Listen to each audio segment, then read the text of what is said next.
Tiesos akibrokštai. Šiandien pakalbėkime apie svarbiausias Tanacho žinias. Let's talk about the most important news of the Tanach, Kurios apskritai yra Biblijai duotos žinios esmė. which is the main essence of the message of the Bible. Mes apie vieną jau kalbėjom. We have already talked about one thing. Mes įsiaiškinam, kad tas pagrindinis subjektas, apie kurį kalba Biblija, We have already discussed that the main subject about which the Bible talks, Jehova vardu, with the name Jehovah, nėra tas tikrasis Dievas, is not the true God, o yra kūrinys but is a creation vardu Chochma whose name is Chochmah, ir ne bet koks kūrinys. and not any creation. Šitame tikrovės lygmenyje mūsų jis yra pirmasis kūrinys. In this level of reality, it is the first creation. Pats pirmas kūrinys protingas. It's the very first smart creation. Laike jį sukūrė patį pirmą. In time, it was created first. Prisiminkim apie Chochmą, apie išmintį, ką rašo Patarlio 8 skyrius. Let's see what the Proverbs tell us about Chochmah. Viską neskaitykim, paskaitykim 8 skyrius nuo 22 iki 26 eilutės. Proverbs 8, 22, 26. Viešpats turėjo mane savo kelio pradžioje prieš visus savo darbus, čia taip Chochma kalba. Nuo amžiaus įtvirtinta, nuo pradžios prieš pasaulio sutvėrimą. Aš buvau pagimdyta, kai dar netryško vandens šaltiniai, nebuvo gelmių. Pirma kalnų ir kalbų iškilimo aš buvau pagimdyta, kai jis nebuvo padaręs žemės, jos laukų ir pirmųjų žemės dulkių. In these lines, Chochmah speaks, the Lord brought me forth as the first of his works, before his deeds of old. I was appointed from eternity, from the beginning, before the world began. When there were no oceans, I was given birth, when there were no springs abounding with water. Before the mountains were settled in place, before the hills, I was given birth, before he made the earth or its fields or any of the dust of the world. Atvirai kalba, pabrėžtinai kalba, kad jis yra pirmas sukurtas. And here it specifies that it was from the beginning. Dar daugiau. Jehova yra ne tik tai, kad kūrinys, jis labai panašus į žmogų. And even more, not only is Jehovah a creation, but Jehovah is very similar to a human being. Panašus savo kūnu, nes turi kūną kaip mūsų, ir savo charakteriu. It is similar to a human with his body and with his character. Todėl sako, kad Jahve sukūrė žmogų pagal savo paveikslą ir panašumą. And that's why he said that Jehovah created a human in mirror of him. Pasižiūrėkim Ezechielio 1 skyrių 26 eilutę. Let's see Ezekiel's 1:26. 1:20. 26, 1:26. kur sako, kad jis panašus į žmogų ir savo išvaizdą. Čia sako, jis panašus į žmogų savo išvaizdą. And here in these lines it is said that in his bodily form he's similar to that of a man. Virš skliauto, kuris buvo virš galvų, mačiau lyg sostą iš safyro ir ant jo sėdinčią į žmogų panašią būtybę. Ezekiel 1:26, above the expanse over their heads was what looked like a throne of sapphire, and high above on the throne was a figure like that of a man. Į žmogų panaši būtybė. So we have a being that has a figure like that of a man. Po to buvo kūriamos kitos protingos būtybės, Dievas kūrė kitas protingas būtybės. Later on, other beings who had minds were created. Vėliau Jehova sukūrė į žmogų mūsų žemėje. And later Jehovah created the human being on earth. Tiksliau kūnus mūsų. But Jehovah created our bodies. Taigi Jahve panašus į mus, atrodo, kodėl jis tada toks tobulas, palyginti su mumis. And if Jehovah is similar to us, why does it look like that he's perfect if he's similar to us? Kad suprastume, kodėl jis toks yra, mes įsivaizduokim, kad mes nemirštam radom kažkokią piliulę nemirtingumo, taip?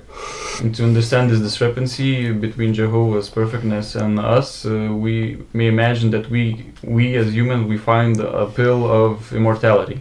Ir gyvenam tūkstančius milijardų metų. And that we live thousands and millions of years.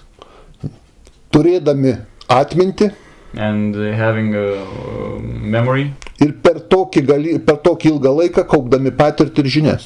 And in such a great time we collect knowledge. We collect knowledge. Ir mes būtumėm tokie.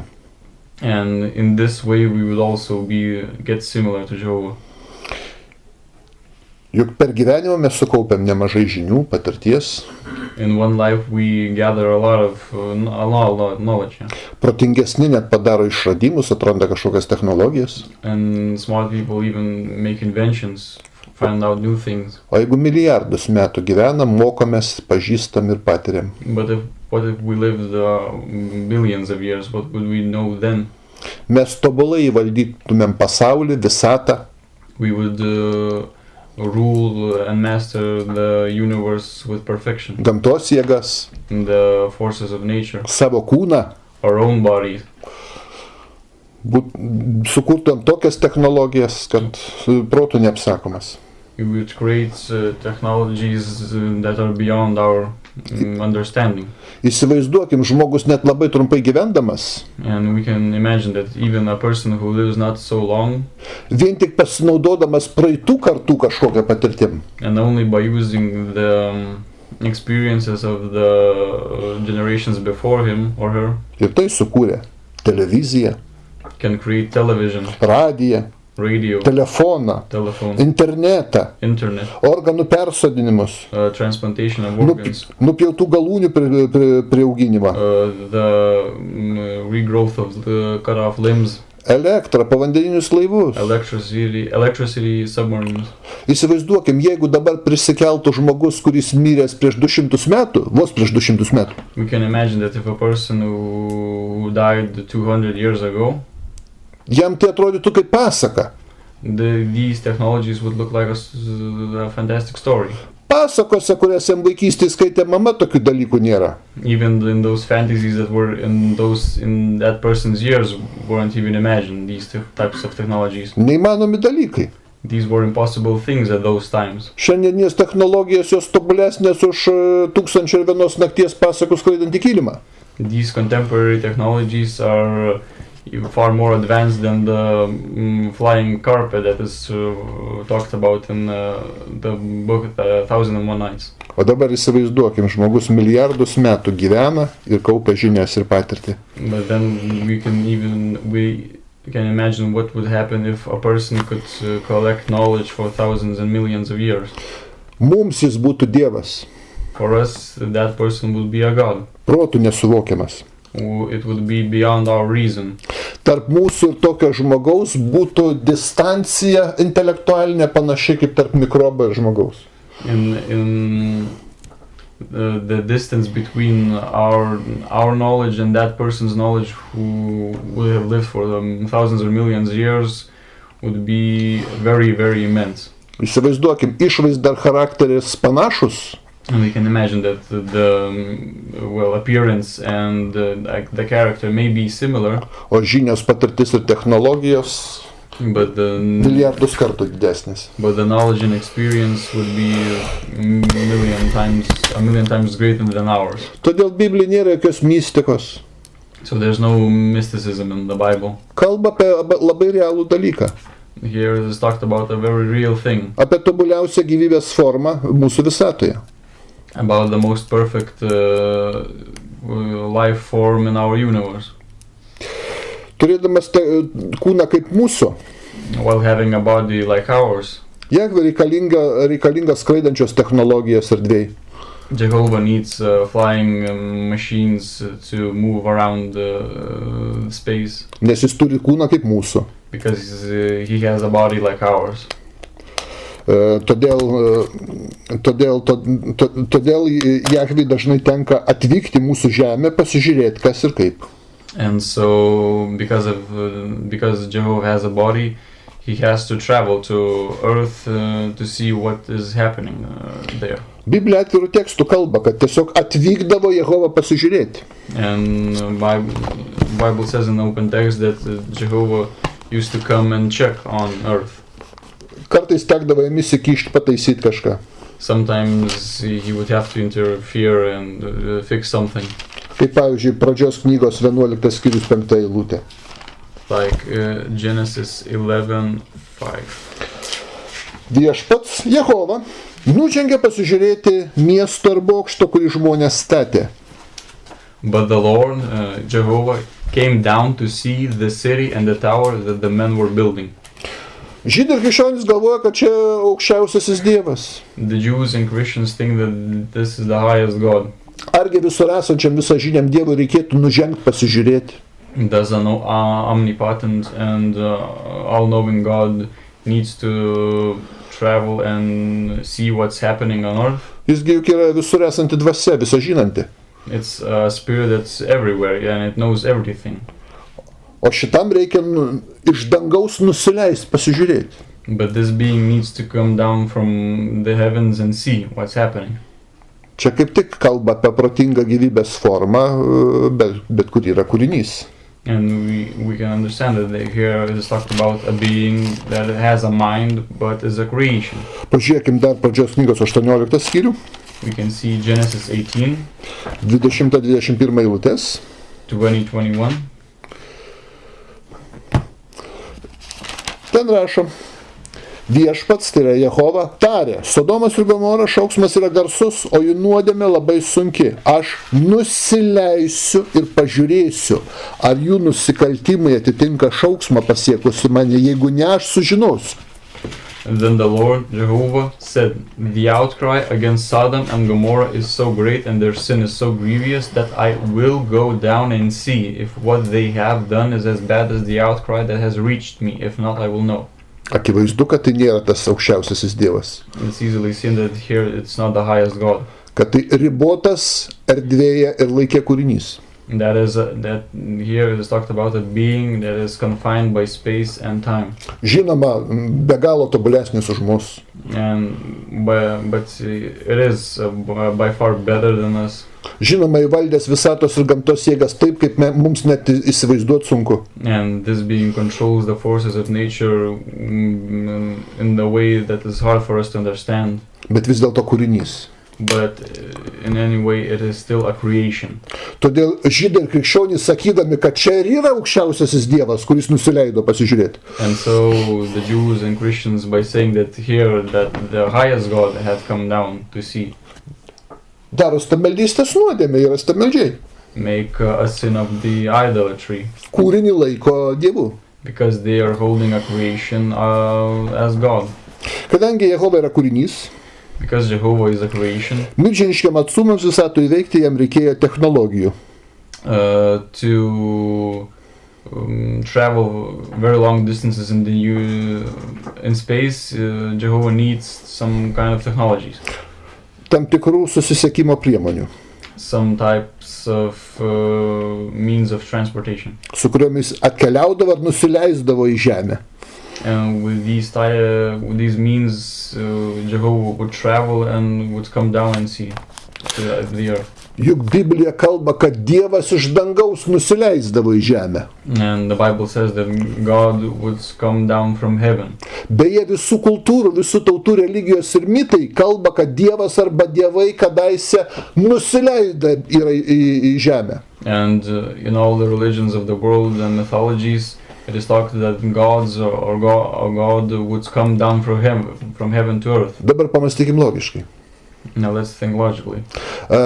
Jeigu čia būtų aukščiausiasis tikrasis Dievas, if here it would be the highest God, iš kur jis nusileidžia? From where he would go down. Mes gerai žinom, kad virš mūsų yra atmosfera, debesis, oro sluoksnis, dar toliau kosmosas, erdvė. We know very clearly that up there there's an atmosphere, layers of air, and then the cosmos. Nėra ten tokių lubukų, ant kurių ten Dievas stovi. There are no ceilings above us that on which God would rest. Kaip senovė įsivaizduodavo žmonės. Like people would think God would do in ancient times. Dievui nereikėtų nusileisti. God wouldn't need to go down. Jis tiesiog prieš mus atsirastų, pasirodytų, jeigu reikėtų matomų pavydalų mums parodyti kažką. God would only need to appear in front of us and wouldn't have the need to go down from somewhere. Bet jeigu leidžiasi iš dangaus, But if one goes down from heaven, tai yra būtybė, panaši į mus. it is a creation similar to us. Jeigu norit ateivis, And if you want, you can name it an alien. tuo labiau, kad pasižiūrėk Išėjimo 19 skyriui, Let's see Exodus 19. kalba, kaip Jehova nusileido ant Sinajaus kalno. And we can see that it's talked about how Jehovah came down to the Mount of Sinai Garsiai ūžė. with loud noises. Argi Dievui reikia ūžt nusileidžiant? Does God need to make loud noises when he's going down? Tuo metu žmonės negalėjo nei suprasti, nei su kažkuo palyginti. In those times, people couldn't understand or compare this type of thing to anything other. Tuo tarpu šiuolaikinis žmogus žino, kad ūžė tai technikos priemonė. You know, while the contemporary human knows that loud noises can come from technologies. Ėjo iš jo dūmai. Even smoke came from those. Smoke came from God. Argi Dievui iš kažkur dūmai eitų? Iš kažkurios angos. would the smoke come out from God? Dūmai eina, išmetamosios dujas eina iš variklio. We know that smoke can come out of an engine, of a transportation device. Bliksėja žaibai. Even thunder blinked. Akivaizdu, kad tai kažkokios lempos. We can understand that there are some types of lamps. Kodėl Dievas nenorėtų, kad prisertintų arti prie kalno žmonės arba gyvuliai? Why didn't God want that animals or people come near the mountain? Kodėl negalima? Why wouldn't God allow that? Bet kai suprantam, kad čia technikos priemonė, That when you understand that it is a means of transportation, skraidantis aparatas, a flying transport, tai mes suprantam, čia lygiai taip pat mes mažus vaikus nesuprantančius saugotumės, kad arti dirbančio javų kombaino neitų. and we can understand that if we had little children, we wouldn't let them come near devices that are very dangerous and big, like various tractors and such. Kad neįkištų kur rankos ar kojas, ar galvos. That they wouldn't lose a limb coming near those operating devices Ir nebūtų sužeistas. and wouldn't get injured.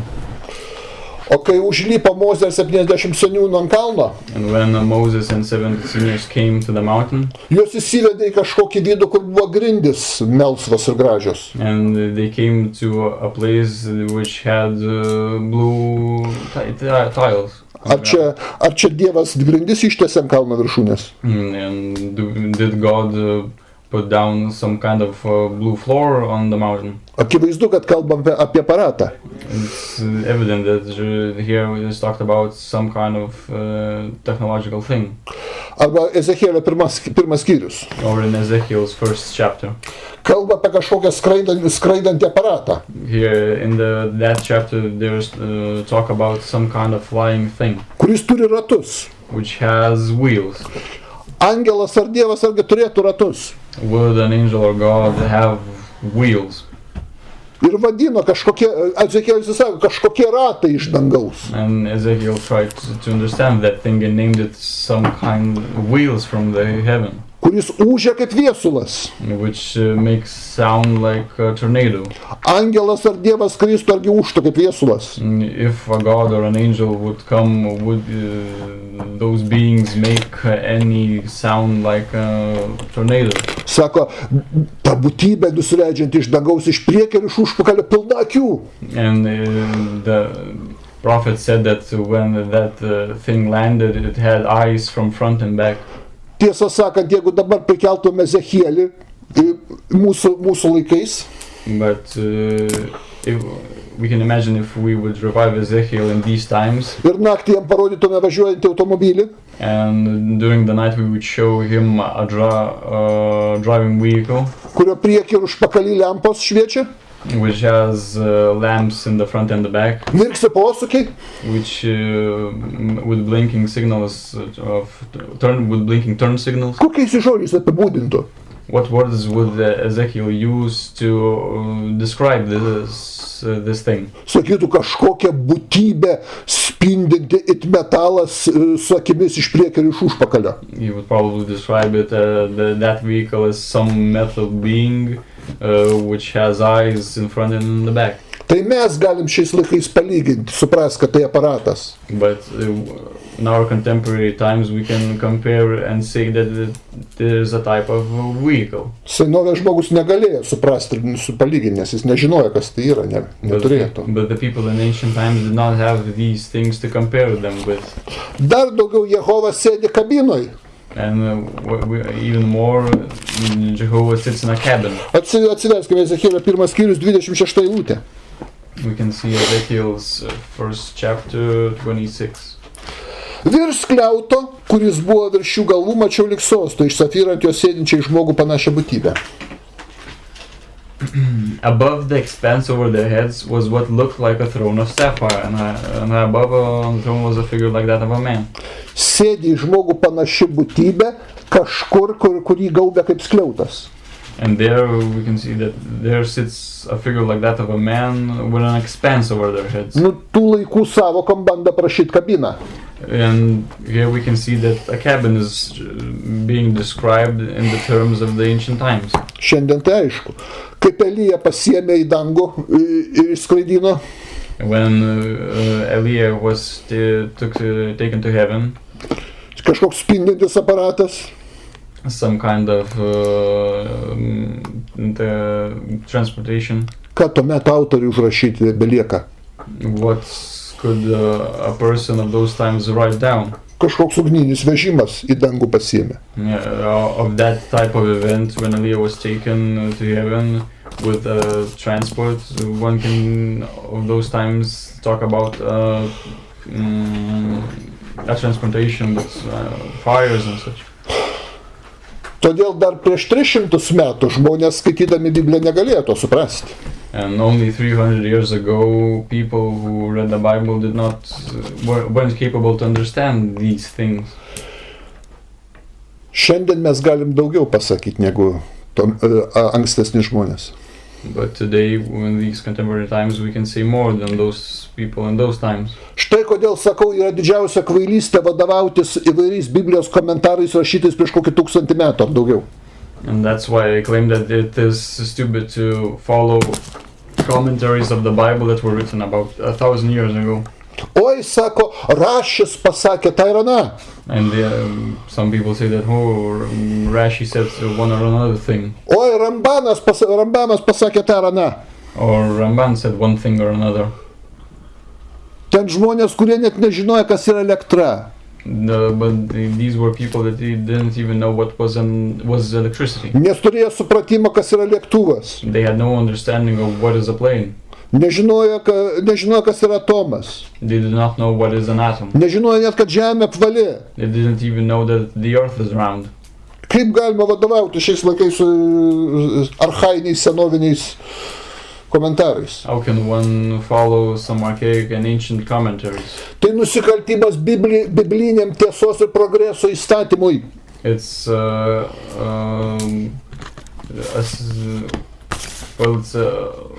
a mistake to not to follow the understanding that understanding of the Bible progresses.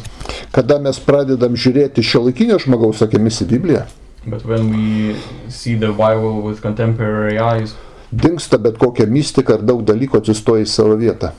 A lot of mysticism disappears and things get clearer. Ji tampa tokia reali. The Bible becomes very real. Tokia realistiška. Very realistic. Kad bet kokį skeptiką ar ateistą pastatyti vietą labai lengva. That any skeptic or an atheist can be put to their place. Beje, pažvelkim plačiau dar. But let's see even more. Ne vien tik tai Biblijos, bet ir istorijos mokslo šviesoje. Not even in the, let's see, in the historical context. Kad kažkada Žemė ne vieną kartą yra lankiusi labai galinga būtybė.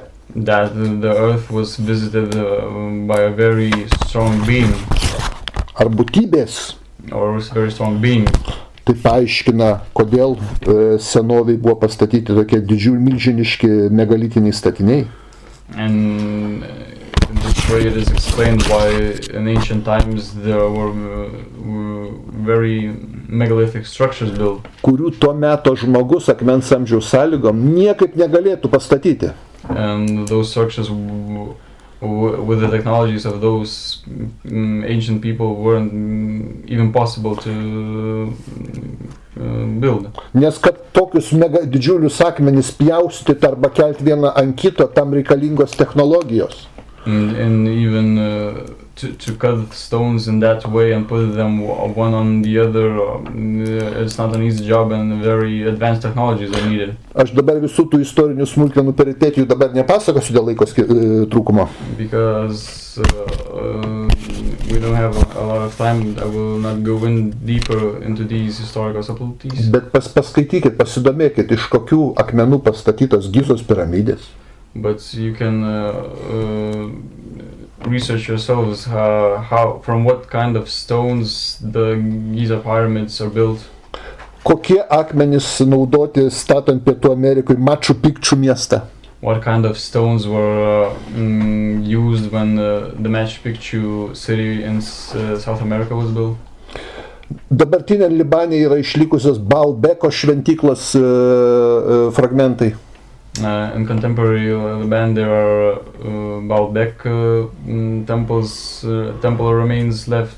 Paskaitykit, pasidomėkit, jūs pamatysit, kad šiuolaikiniam žmogui nelabai dar įmanoma pastatyti ir gabenti tokius akmens luitus. And you can research those monuments and understand that even for a contemporary person these structures are a difficult thing. Didžioji Britanija Stonehenge'as. And in the Great Britain we have Stonehenge. Prieš 2,5 tūkstančio metų. It was built 2,500 years ago. Arba Velykų saloj yra statulos. Or the statues in Easter Island. Kurių nelabai galėjo primityvūs žmonės nei apdirbti, nei pastatyti, nei gabenti. And those statues weren't. Those statues were couldn't be built by those primitive nations. Visą tai paaiškintų, kad labai galingo intelekto atstovas lankėsi Žemėje. These things would be explained if we would say that a strong being visited Earth. Su mūsų protui dar dabar nesuvokiamam technologijom. With technologies that our mind cannot yet comprehend. Pietų Amerikoje yra Naskos slėnis. In South America there's the Nazco's cave. Kur išpaišyta žemė įvairiais piešiniais. And where the earth has drawings, various drawings. Tokiais dideliais, kurie matosi tik tai iš lėktuvo. And those drawings are so great that they can only be seen in full from a plane. Kam tokius dalykus daryti, jeigu tu negali pakilti į 10 ar 5 kilometrų aukštį?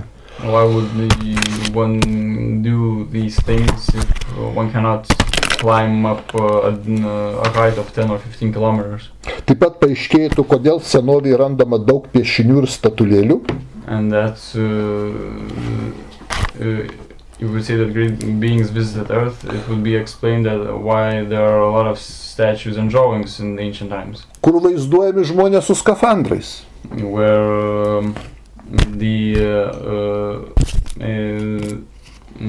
where those drawings have suits similar to astronauts. Pavyzdžiui, Japonija gyvena paslaptinga Ainų tautelė.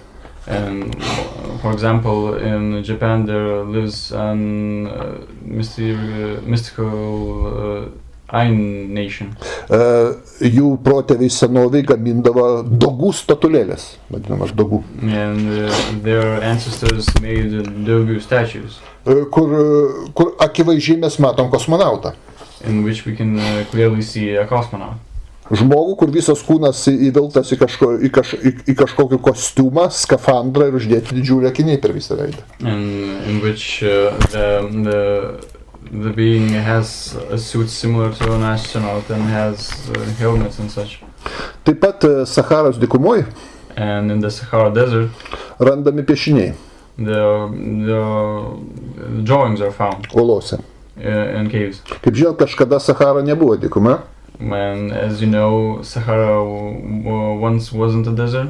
Ten buvo gyvenamos vietos. There were places that could be lived in. Ir kaip paaiškinti tokius piešinius, And how can we explain these drawings? kur vaizduoja puslaukiniai žmonės su lasdom medžioja antilopę, And where there are depictions how primitive people hunt animals. o šalia jų stovi žmogus apsivilkęs skafandru. And next to them there stands a person who has the suit of a cosmonaut. Arba Italijoje yra Valkamonikų uolų raižiniai. Or in Italy there's a Valcamoni cave. There are drawings in that cave Kur pirmykščiai žmonės vaizduoja kosmonautą. where primitive people draw an astronaut. Čia kalbu apie tokius dalykus, kurių tradicinės istorinės koncepcijas nelabai gali paaiškinti. And I'm talking here about things that the traditional historical concepts cannot explain. Arba ypač rekomenduočiau pasidomėti, kas yra Abidoso hieroglifai.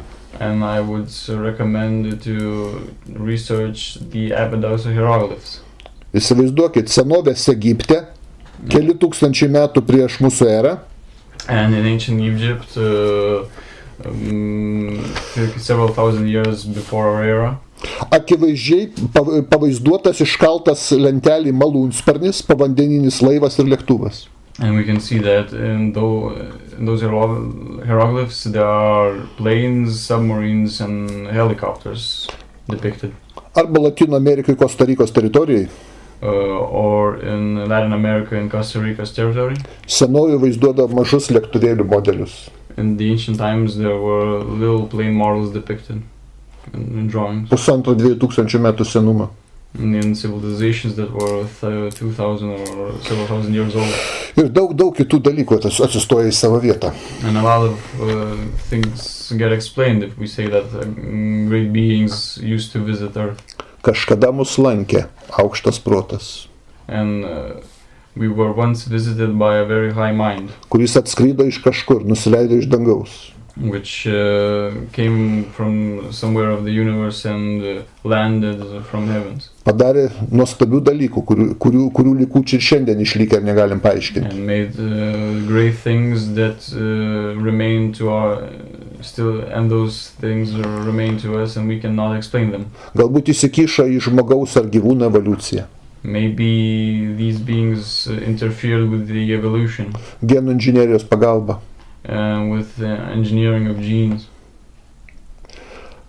Juk, pavyzdžiui, Ievos kūrimas, kaip kitaip senovės žmogus pavaizduos klonavimą Adomui.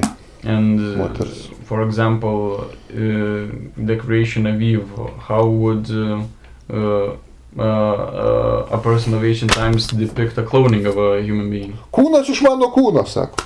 And it is said that a body from my body in the Bible. Kaulų čiulpų kamieninės ląstelės naudotos buvo. And Kaulas. probably bone marrow can be used to clone.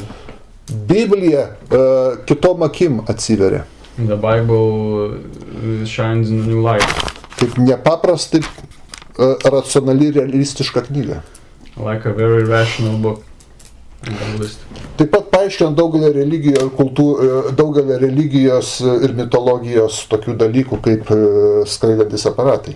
And it is explained the phenomenon of flying objects in religions and mythologies.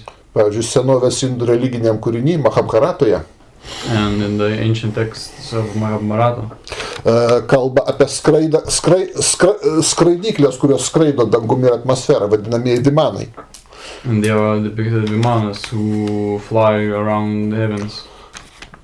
Kaip žinot, paprastai tokie dalykai iš niekur neatsiranda. And we can understand that these types of things do not find themselves out of nowhere. Jie turi turėti kažkokį pagrindą. They have to have some kind of basis. Kad mituose yra kažkoks racionalus ir istorinis pagrindas, That there is some rational basis in mythologies, tai įrodo Troja. is the example of Troy. Kažkada visi juokėsi, kad Troja yra tik tai Graikijos mitas. And once everybody laughed that Troy was only a myth of Greeks, Iki kol archeologai neatrado Trojos griuvėsių. until archaeologians did not find out the remnants of Troy. Taip, kad ir visi tie dalykai užrašyti Biblijoje, jie turi racionalų pagrindą. And so all the things written in the Bible have a rational basis. Tik tai reikia mokėti išskaityti šiuolaikinio žmogaus akimis. And only the text needs to be reread in contemporary eyes, O ne primityvaus viduramžių komentatoriaus akimis. but not with the eyes of a primitive commentator of the Middle Ages, Kad daro daugelis religijų remiasi kažkokiais senovės komentatoriais. which is often the case with the modern religions when those religions base themselves on commentators from the Middle Ages. Taigi, Jehova atvykdavo į žemę, perduodavo daug žinių žmonėms jau tada. And so Jehovah would come to earth and give a lot of information to those people in those times. Didelė dalis jų užrašyta Biblijoje. And a lot of those things are written down in the Bible. Todėl labai vertingas dalykas. And so the Bible is a very, very expensive thing. Tai aukštesnio proto perduota informacija tame tarpe ir apie Dievą. And here in the Bible we have information from a higher mind and even information about God. Beje, viena iš įdomiausių dalykų aprašytų Biblijai, And one of the most interesting things written in the Bible, kad ateityje Jehova vėl atvyks ir aplankys žemę.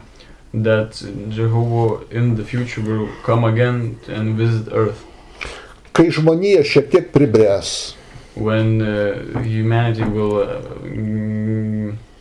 grow wiser, kai įgis žinių daugiau apie pasaulį, when humanity will gain more knowledge about the world, pradės gaminti kažkokias technologijas, start creating new technologies, tada Jehova galės perduoti žinias ir technologijas, kurių jis negalėjo senovės žmogui perduoti. then Jehovah will be able to give new technologies that he wouldn't be able to do in those ancient times. Juk ir šiandien mes civilizuoti žmonės, pavyzdžiui, Latino Amerikos miškuose gyvena jonamanių, indėnų laukinė gentis. And in these civilized times we have nations like in Latin America, the Maoris who still live like in primitive times. Toli gražu nelabai galėtum jų technologiją apmokyti ir išaiškinti. We couldn't be able to teach them our technology to them. Bet kai žmonija šiek tiek subręs, patobulės, But when humanity advances intelektualiai, moraliai, intellectually and morally, tada galima bus kažką atskleisti. then new information could be brought up. Todėl paliko kažkuriam laikui kažkiek tai tūkstančių metų žmonijai paaugti, pasivystyti. Jehovah left humanity for some years to advance themselves. Po to vėl sugrįž.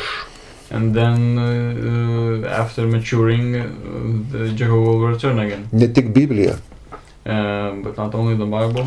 Visų religijų tekstuose rašo, kad Dievas arba dievai sugrįž ateityje. Not only in the Bible, but in all religions and mythologies, it is said that God will return to earth. Vadina įvairiausiais ten pavadinimais. And that thing is named in various names. Bet sako, Dievas arba dievai sugrįž.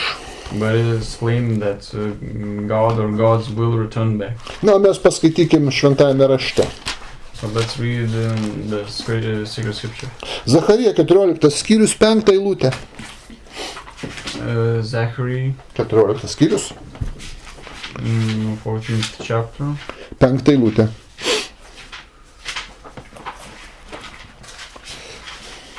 Fifth line. Jūs bėgsite į kalnų slėnį, kuris sieks iki Atsalo. Jūs bėgsite, kaip bėgote nuo žemės drebėjimo Judo karaliaus Uzijo dienomis. Tada ateis Viešpats, Jehova mano Dievas ir visi šventieji su juo. You will flee by my mountain valley, for it will extend to Ezel. You will flee as you fled from the earthquake in the days of Uzziah, king of Judah. Then the Lord my God will come, and all the holy ones with him. Jehova atvyks į žemę su kažkokia palyda. Jehovah will come to earth with some kind of group. Aiškiai pasakyta, pats Jehova atvyks, ateis į And žemę. it's clearly said that the Lord will come. Taip, kaip Mozės laikais, Like in the time of Moses, Abraomo ar Nojaus. like in the times of Abraham or Noah. Pažiūrėkit 96 psalmė 13 eilutė. Let's see Psalm 96, 13 eilutė. line 13. Viešpatės akivaizdoje. Skaitau nuo 11 eilutės. Tesilinksmina žemė ir tedžiugoja dangus. Tešniokščia jūra ir kas joje yra. Linksmai tedžiugoja laukai ir visa, kas jose auga, visi miško medžiai, tada džiaukitės. Viešpatės akivaizdoje, Jehovos akivaizdoje, kai jis ateis teisti žemę. Ateis teisti žemę. Jis teis pasaulį teisingai ir tautas savo tiesoj. Psalm 96, 11, from 11. Let the heavens rejoice, let the earth be glad, let the sea resound and all that is in it, let the fields be jubilant and everything in them. Then all the trees of the forest will sing for joy, they will sing before the Lord, for he comes to judge the earth. He will judge the world in righteousness and the peoples in his truth. Dar paskaitykim 98 psalmę. Let's read up 98th Psalm, Nuo 7 iki 9 eilutės. from the 7th to the 9th line. Tesidžiaugia jūra ir kas joje yra. Žemė ir jos gyventojai. Upės teploja rankomis. Kalnai tesidžiaugia kartu. Jehovos akivaizdoje. Nes jis ateis teisti žemę. Jis teis pasaulį teisingai ir taustas nešališkai. Let the sea resound and everything in it, the world and all who live in it. Let the rivers clap their hands, let the mountains sing together for joy. Let them sing before the Lord Jehovah, for he comes to judge the earth. He will judge the world in righteousness and the peoples with equity. Su galingu erdvėlaiviu atvyks, kuris nusileis į žemę. He will come to earth with a mighty spaceship. Senovės žmonės aprašo šitą nusileidimą erdvėlaivio panašiai. Ancient people write about this thing. Kaip Izaja 32:19. Like Isaiah 32:19. Kai kruša kris ant miško ir miestas nusileis į žemumą. Though hail flattens the forest and the city is level completely. Miestą. Kaip pavadinti didžiulį erdvėlaivį, kuriame daug būtybių, daug visko, kambariai, gyvenamas, visos patalpas, viskas. Kaip miestas. And that spaceship will be named as, is here described like a city and with a lot of chambers and such things. Na, žinoma, kai atvyks, tai ne šiaip su atvyks paskraidyti. And when the spaceship will come, it will not just come to fly around. Sako, teis pasaulį. It will come and judge the world. Tada pakels žmonijos išsivystymą ant aukštesnio laiptelio. And the maturity of humanity will be raised to another level. Perduos žinias ir įvairias technologijas. A lot of knowledge will be given. Va tuomet ir prasidės gerovė žmonijos. Then the greatness of humanity will begin, and goodness. Štai koks labai įdomus dalykas yra. Kadangi, kaip jau sakiau, tarp Jehovos ir žmogaus mentaliteto skirtumas, kaip tarp žmogaus ir mikrobo vos ne. As I already said, that the difference between a human being and Jehovah is similar to that difference of a microorganism and a human being. Todėl su kiekvienu negalės tiesiogiai bendrauti. And because of that, Jehovah will not be able to talk with everybody. Bus parinktas atskiras žmogus. A special person will be selected. Jis vadinasi Mesijas. And that person is called the Messiah. Jį apmokys ir jį įvesins į pasaulį Elijas.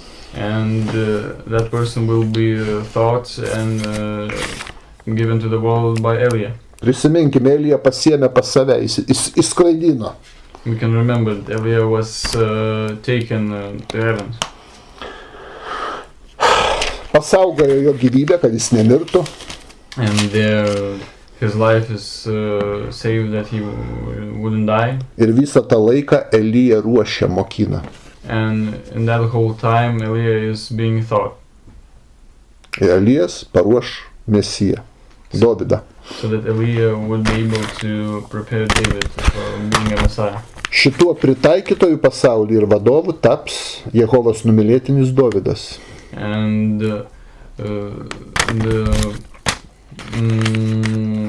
the ruler of the world will be the Jehovah's loved one David. Čia dabar labai svarbus dalykas. And here we have a very important thing. Kadangi Mesijas yra Dovydas, Because David is the Messiah, tai visos koncepcijos, kurios Mesijų laiko ne Dovydą, yra, pavadinkim taip, antikristinės. and all the conceptions that hold the Messiah, not David, are antichrist. Ne tik krikščionis antikristinę koncepciją turi. Not only Christians have an antichristic conception. Judėjų ortodoksų absoliuti dauguma irgi antikristinę koncepciją turi. The Jewish Orthodoxy also has an antichristic.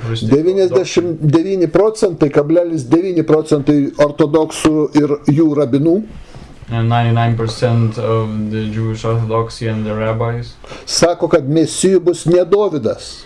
claim that David will not be the Messiah. Jis bus kitas žmogus. They claim that the Messiah will be another person, Tik Dovydo palikuonis. only David's child, Bet ne Dovydas. but not David. Dabar klausimas. And here we have a question. Kuo skiriasi toks supratimas nuo krikščionių?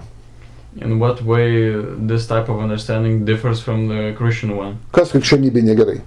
What's wrong in Christianity? Todėl, kad tą žmogų laiko Mesijų, kuris nėra Mesijas. Because in Christianity they hold a person, the Messiah, which is not the Messiah. O jeigu Mesijas Dovydas, But if the Messiah is David, ir žydai sako, kad ne Dovydas, kitas iš jo giminės bus Mesijų, but when the Jews say that not David, but the another person from his family will be the Messiah, tai irgi lygiai tokia pat antikristinė koncepcija, vienoda. it is equally an antichristic conception. Jokio skirtumo nėra. There's no difference from the Christian conception. Koks skirtumas, ar Mesijų laikysiu Jėzų, kuris ne Mesijas, ar kažkokį Dovydą palikuonį, kuris irgi ne Mesijas? And is there any difference if I will hold the Messiah Jesus or some other person from the family of David? Aš jau nekalbu apie Hasidus Liubavičius, I'm not even talking about Hasids Lubavitch, kurie Rabiną Šnersoną laiko Mesijų. who hold Rabbi Schneerson as the Messiah. Aš sakau, tik su nedidelėmis šimtim absoliuti dauguma ortodoksų ir jų rabinų laiko ne Mesijų, laiko Mesijų ne Dovydą, kitą žmogų. With only few exceptions, the Jewish Orthodoxy holds the Messiah the wrong person. Tai toks pats savo karaliaus išdavimas kaip ir krikščionybė. It's the same betrayal of the king like Christianity. Oi, Jėzus mes nepripažįstame Mesijų, And the Jews claim that they do not hold Jesus as a Messiah. bet pripažinsim kitą žmogų, kuris nėra Dovydas. But then they claim that the Messiah is another person, not David. Aš daug kartų kartoju šitas Biblijos vietas, I repeat a lot of times these quotes from the Bible nes čia vienas iš fundamentaliausių Tanacho tiesų, because this is one of the fundamental truths of the Tanach, kad Mesijų yra pats Dovydas. that the Messiah is David. A. Pats Dovydas, Dovydo siela. And David and David's soul. B. Ir vardas jos bus Dovydas ir tada.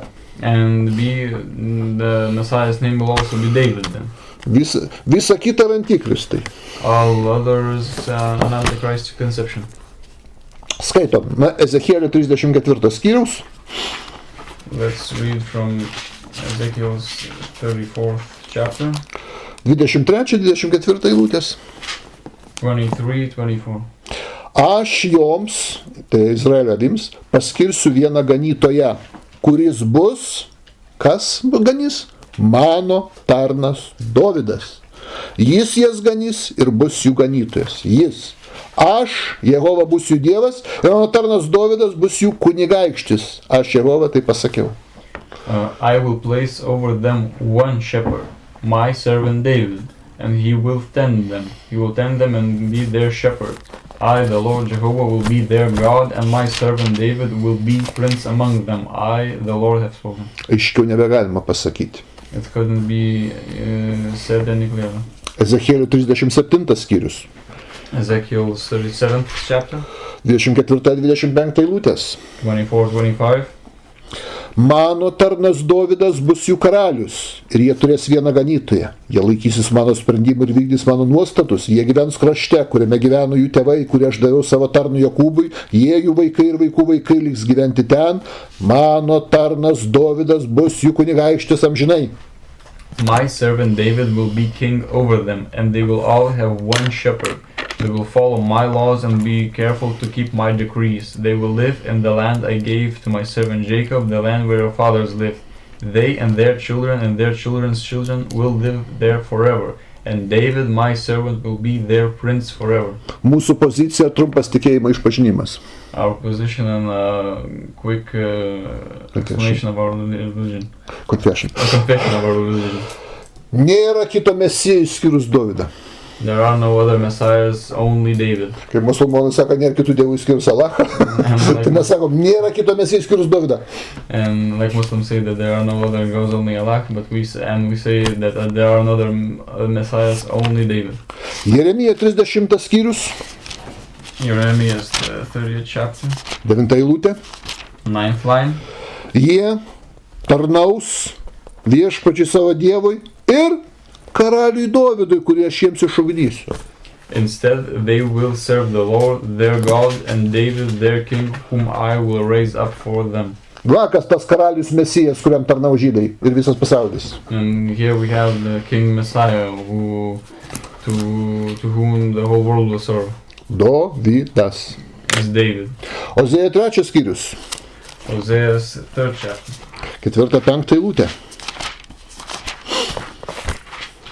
4th and 5th lines. Izraelitai ilgai bus be karaliaus ir be kunigaikščio, be aukos ir aukuro, be efodo ir be terafimo. Galiausiai jie sugrįš ir ieškos viešpatės ir savo karaliaus Dovydo. Jie pagarbertinsis prie viešpatės ir jo gerumų. For the Israelites will live many days without king or prince, without sacrifice or sacred stones, without ephod or idol. Afterward, the Israelites will return and seek the Lord their God and David their king. They will come trembling to the Lord and to his blessings in the last days. Čia suponuojama, ką darys žydai, kai atsivers iš savo paklydimo dabartinio. And we have here a premise, what will happen when the Jews will return back to their king. Ieško savo karaliaus Dovydo. They will be in search of their king David. Dabar absoliutų dauguma sako, ne Dovydas bus mesija. But now the majority claim that David will not be the Messiah. Kitas žmogus tolimas jo palikuonis. They say that another person, a very far person in the family of David. Reikia atsiversti ir pripažinti, kad karalius mesijas bus Dovydas. But we need to say clearly that the King Messiah will be David. Ezechielio 55 skyrius 3 eilutė. Ezekiel's 55:3. Palenkite savo ausį ir ateikite pas mane. Klausykite ir jūsų siela bus gyva. Aš padarysiu amžiną sandorą su jumis, kaip suteikiu amžiną malonę Dovydui. Aš jį, 4 eilutė dabar. Aš jį paskyriau liudytojų tautoms, kunigaikščių ir vadų giminėms. 55 skyrius Izaijo. Izaijo. 55, 3-4 eilutės. Give ear and come to me, hear me, that your soul may live. I will make an everlasting covenant with you, my faithful love promised to David. See, I have made him a witness to the peoples and leader and commander of the peoples. Surely will summon nations you know not, and nations that do not know you will hasten to you because of the Lord your God, the Holy One of Israel, for he has endowed you with splendor. Kas yra Dovydas čia sako?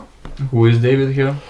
gavęs amžiną malonę He has received the eternal blessing. ir paskirtas liudytojų tautoms, kunigaikščių ir vadų giminėms. And he is made the commander and leader of the people. He's made the leader and commander of the people. Vadinasi jis Mesijas, nes vadas, karalius bus visom giminėm. So he's the Messiah because he will be the leader and the commander of all the nations. 89 psalmė, The Psalm 89, nuo 20 iki 27 eilutės. from the 20th to 27th lines. Štai kas yra Dovydas. Suradau Dovydą, savo tarną ir švento aliejų įpatepiau. Mano ranka visuomet jį palaikys. Mano dešinė stiprins jį. Priešas nenugalės jo ir pektadariai nepažemins. Jo akivaizdoje parbokšiu priešus, palaušiu tuos, kurie nekenčia. Mano ištikimybė ir gailestingumas lydės jį ir mano vardu aukštai iškils jo ragas. Aš jo ranką padėsiu ant jūros, ant upių jo dešinę. Reiškia, jis bus Mesijas. Jis sakys, man tu esi mano tėvas, mano dievas ir išgelbė uolą. Aš padarysiu, 27 eilutė sako, jis savo pirmagimiu, jis bus aukščiau negu žemės karaliai. I have found David my servant, with my sacred oil I have anointed him. My hand will sustain him, surely my arm will strengthen him. No enemy will subject him to tribute, no wicked man will oppress him. I will crush his foes before him and strike down his adversaries. My faithful love will be with him, and through my name his horn will be exalted. I will set his hand over the sea, his right hand over the rivers. He will call out to me, you are my Father, my God, the rock, my Savior.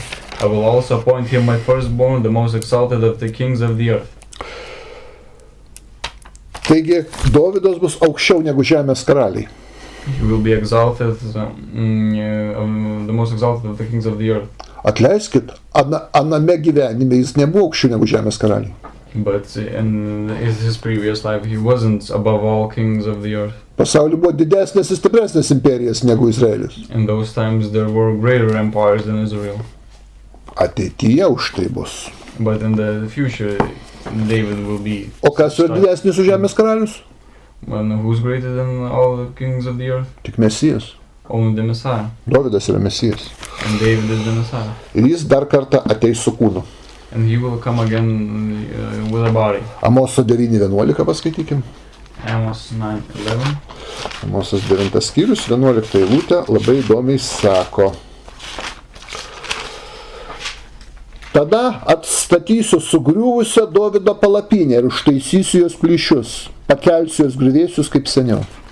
In that day I will restore David's fallen tent, I will repair its broken places, restore its ruins, and build it as it used to be. Dovydo palapinė tai yra jo kūnas. And David's tent is his body. Atgims kūne Dovydas. David will be reborn in a body. Užtaisys jos plyšius. And its broken places will be repaired. Dovydą ištobulins, Dovydas bus jau tobulas ir moraliai, nebe toks kaip aname gyvenime. And David will be morally greater than he was in his previous life. Ir Dovydą valdys Jahvė, o Dovydas pasaulį. And David will be ruled by Jehovah, and David will rule the world. Ir tas centras, iš kurio valdys Dovydas pasaulį, bus Jeruzalės mieste. And that center from which the world will be ruled will be in the city of Jerusalem. Jeruzalė savo funkciją turės. And Jerusalem will have its function. Izaijo 2:3. Isaiah 2:3.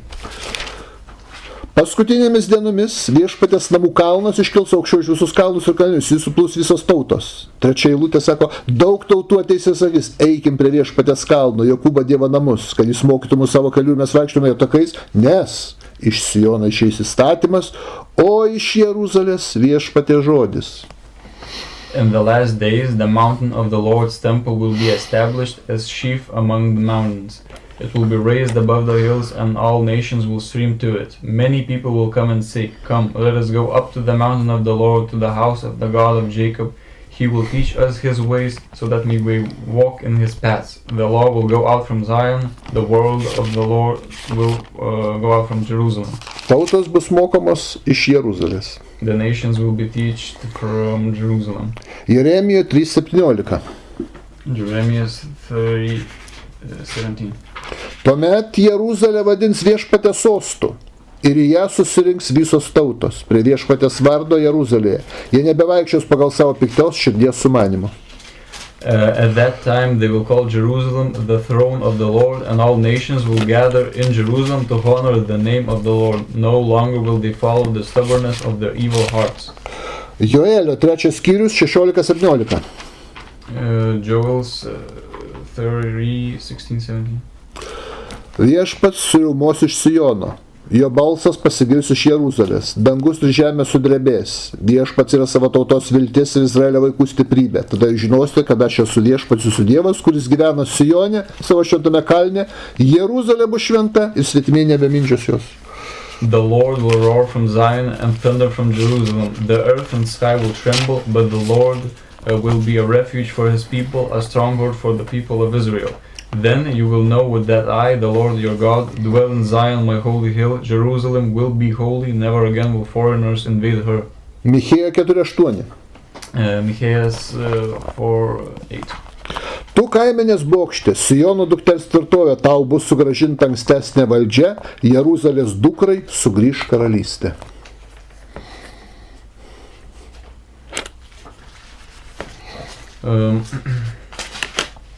As for you, O watchtower flock, O stronghold of the daughter of Zion, the former dominion will be restored to you, kingship will come to the daughter of Jerusalem. Zacharija 1 skyrius 17.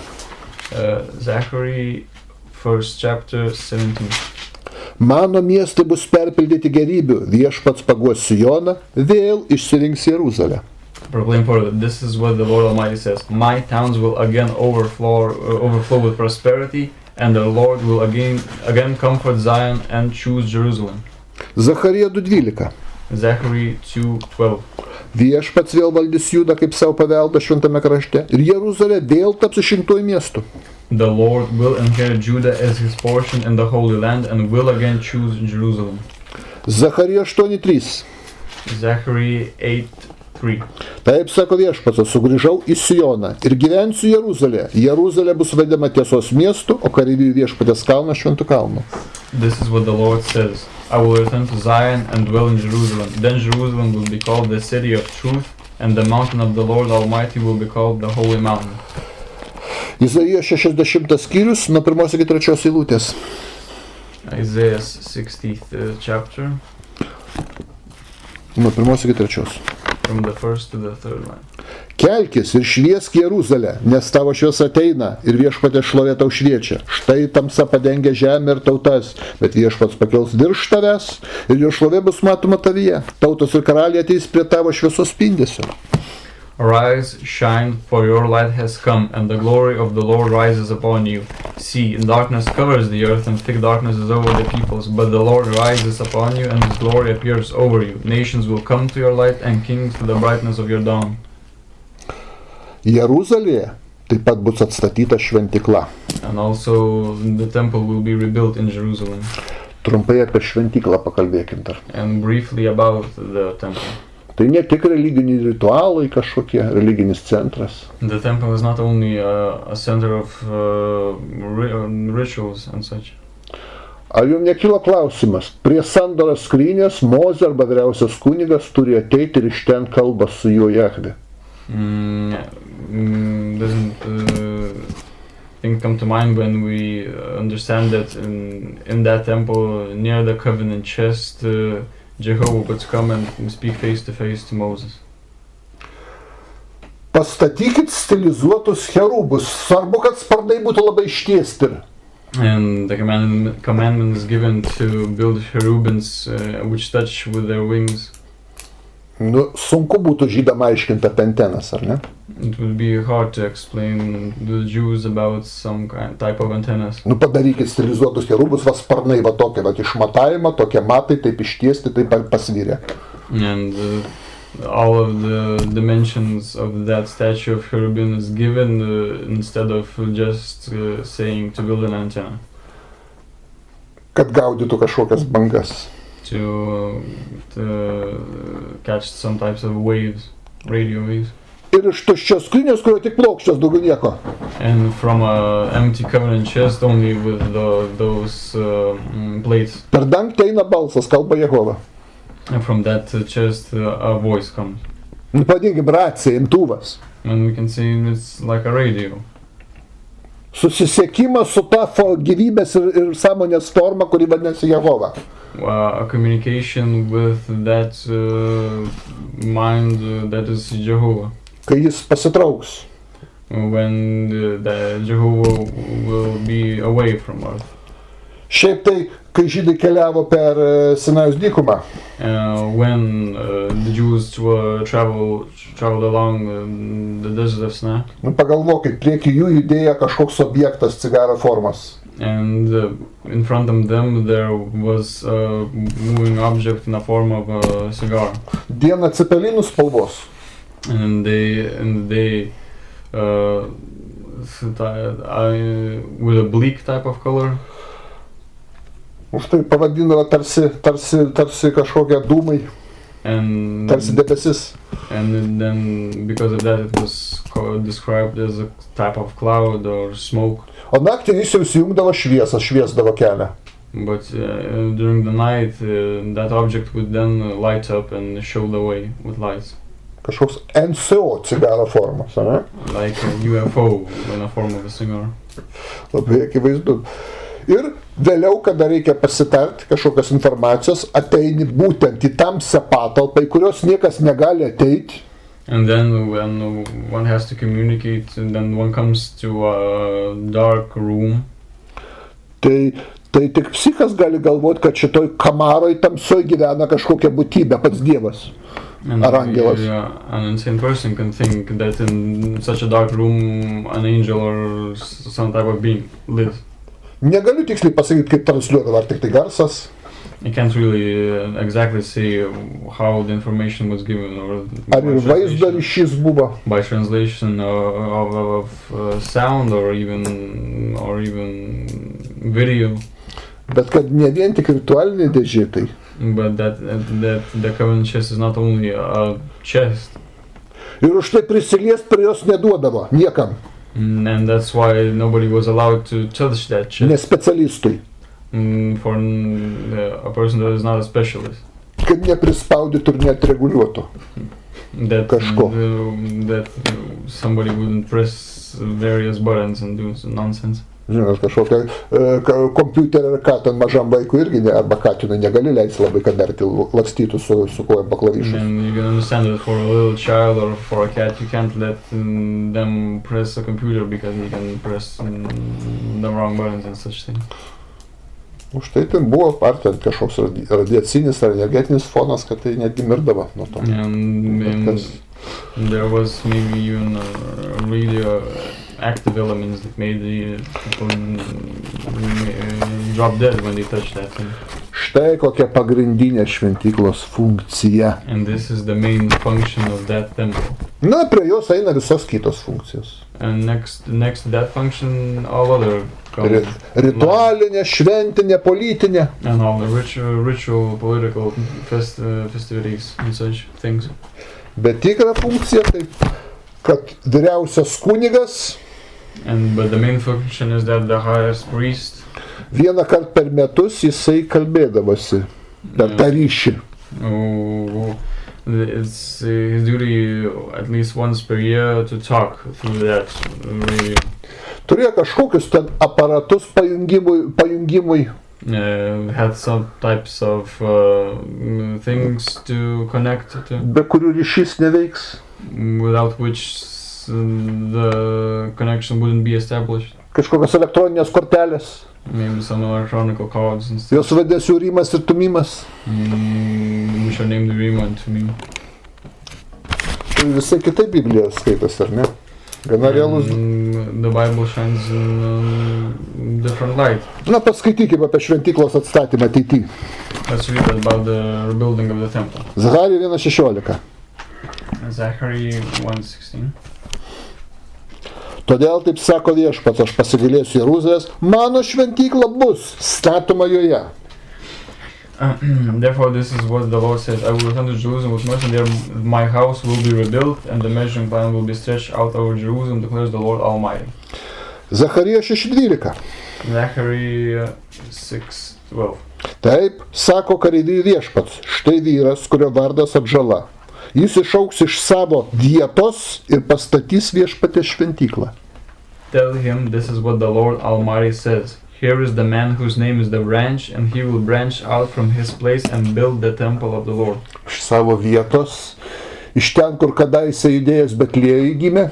And from the branch from where once it was born in Judea, Bethlehem. Ne joks Jėzus, o Dovydas gimė judėjus Betliejui, tiksliai žinom. And not Jesus, but David was born in Bethlehem. 6:15 Zacharijų. And 6:15 Zechariah. Iš tolimų kraštų atėję žmonės padės statyti viešpatės šventyklą. Those who are far away will come and help to build the temple of the Lord. Izaija 56 skyrius. Isaiah 56. 6-7 eilutės. 6-7. Svetimtaučius, kurie prisijungs prie viešpatės ir jam tarnaus, jo vardą mylės, bus jo tarnai švęs sabatą ir jo nesutevs, belaikysis mano sandoros, atvesiu į savo šventą kalną ir pradžiuginsiu savo maldos namuose, šventyklų reiškia. Jaukos ir deginamos aukos bus mėgiamas ant mano aukuro, nes mano namai bus vadinami maldos namais visoms tautoms. And foreigners who bind themselves to the Lord, to serve him, to love the name of the Lord and to worship him, and all who keep the Sabbath without desecrating it, and who hold fast to my covenant, these I will bring to my holy mountain and give them joy in my house of prayer. Their burnt offerings and sacrifices will be accepted on my altar, for my house will be called a house of prayer for all nations. Ezechielio 37 skyrius. Ezekiel 37. Nuo 26 iki 28 eilutės. 26-28.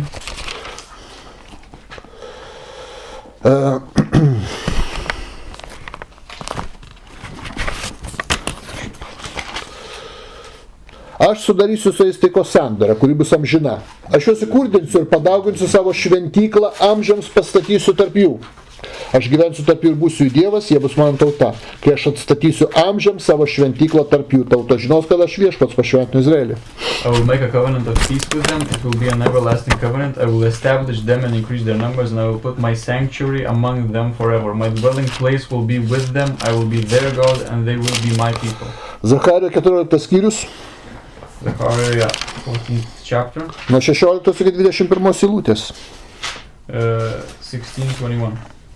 Penktoji eilutė, kaip skaitėm, jau Jahvė ateina, taip? And in the fifth line we saw that Jehovah will come, is already coming. Ir kai Jahvė ateis, šventykla bus atstatyta. And when Jehovah comes, the temple will be rebuilt. Skaitom nuo 11 eilutės. Prakeikimo nebebus, Jeruzalė visi saugiai gyvens. Maras, kurį viešpatsius visoms tautoms kariaujančiams prieš Jeruzalę, bus baisus, jų kūnai pradės pūti jiems stovint ant kojų, jo akydobės ir liežuvį burnose. Tuomet žmonėse bus toks didelis sąmyšis nuo viešpats, kad pakels ranką artimas prieš artimą ir taip toliau. Čia kalba per Magedoną. And from the 11th line it's talked about an Armageddon. 16 dabar eilutė ir toliau pažiūrėkim. Now from the 16th line. Tie, kurie liks iškariavusių prieš Jeruzalę, kas metai eis pagarbint karalių, kareivijų viešpatį ir švęsti palapinių šventę. Jei kuri žemės giminė neteis į Jeruzalę pagarbint karaliaus kareivijų viešpatės ir pas juos nebus lietaus. Jei neteis Egipto giminė, juos ištiks tas pats maras, kurį viešpatsius pagonims neateinantiem švęsti palapinių šventės. Tai bus bausmė Egiptui ir visoms tautoms, kurios neteis į palapinių šventę. Tuomet ant žirgų varpelių bus užrašyta pašvęstas viešpačiui. Puodai viešpatės namuose bus kaip aukojimo taurės prie aukuro. Atkreipkite dėmesį, viešpatės namuose puodai bus virti aukom. Kiekvienas puodas Jeruzalė ir Judė bus pašvęstas kareivijų viešpačiui. Visi aukotojai galės ateiti, paimti bet kurį iš jų ir jame virti. Tomis dienomis nebebus kananiečių kareivijų viešpatės namuose. Then the survivors from all the nations that have attacked Jerusalem will go up year after year to worship the King, the Lord Almighty, and to celebrate the Feast of Tabernacles. If any of the peoples of the earth do not go up to Jerusalem to worship the King, the Lord Almighty, they will have no rain. If the Egyptian people do not go up and take part, they will have no rain. The Lord will bring on them the plague he inflicts on the nations that do not go up to celebrate the Feast of Tabernacles. This will be the punishment of Egypt and the punishment of all the nations that do not go up to celebrate the Feast of Tabernacles. On that day, to the Lord will be this inscribed on the bells of the horses, and the cooking pots in the Lord's house will be like the sacred bowls in front of the altar. Every pot in Jerusalem and Judah will be holy to the Lord Almighty, and all who come to sacrifice will take some of the pots and cook in them. And on that day there will no longer be a Canaanite in the house of the Lord Almighty. Šitas palaimintas laikotarpis in this holy period, Biblijoje vadinamas terminu Jehovos karalystė. this period in the Bible is named the Jehovah's Kingdom. Tačiau, But kad įgūt pasaulio karalystę, valdymą, that kingdom would be that a kingdom should be established in this world. Pagal naujus ir aukštesnius principus. It should be established by higher and newer principles. Reikia pašalinti tuos, kurie nenorės šito valdymo. Those who will not want this type of ruling will need to be done with. Kaip visada egzistuoja opozicija. Like in all times, an opposition exists. Jehova visada turi opoziciją žemėje.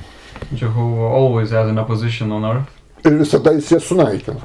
And the opposition is always destroyed. Nesiterliodamas.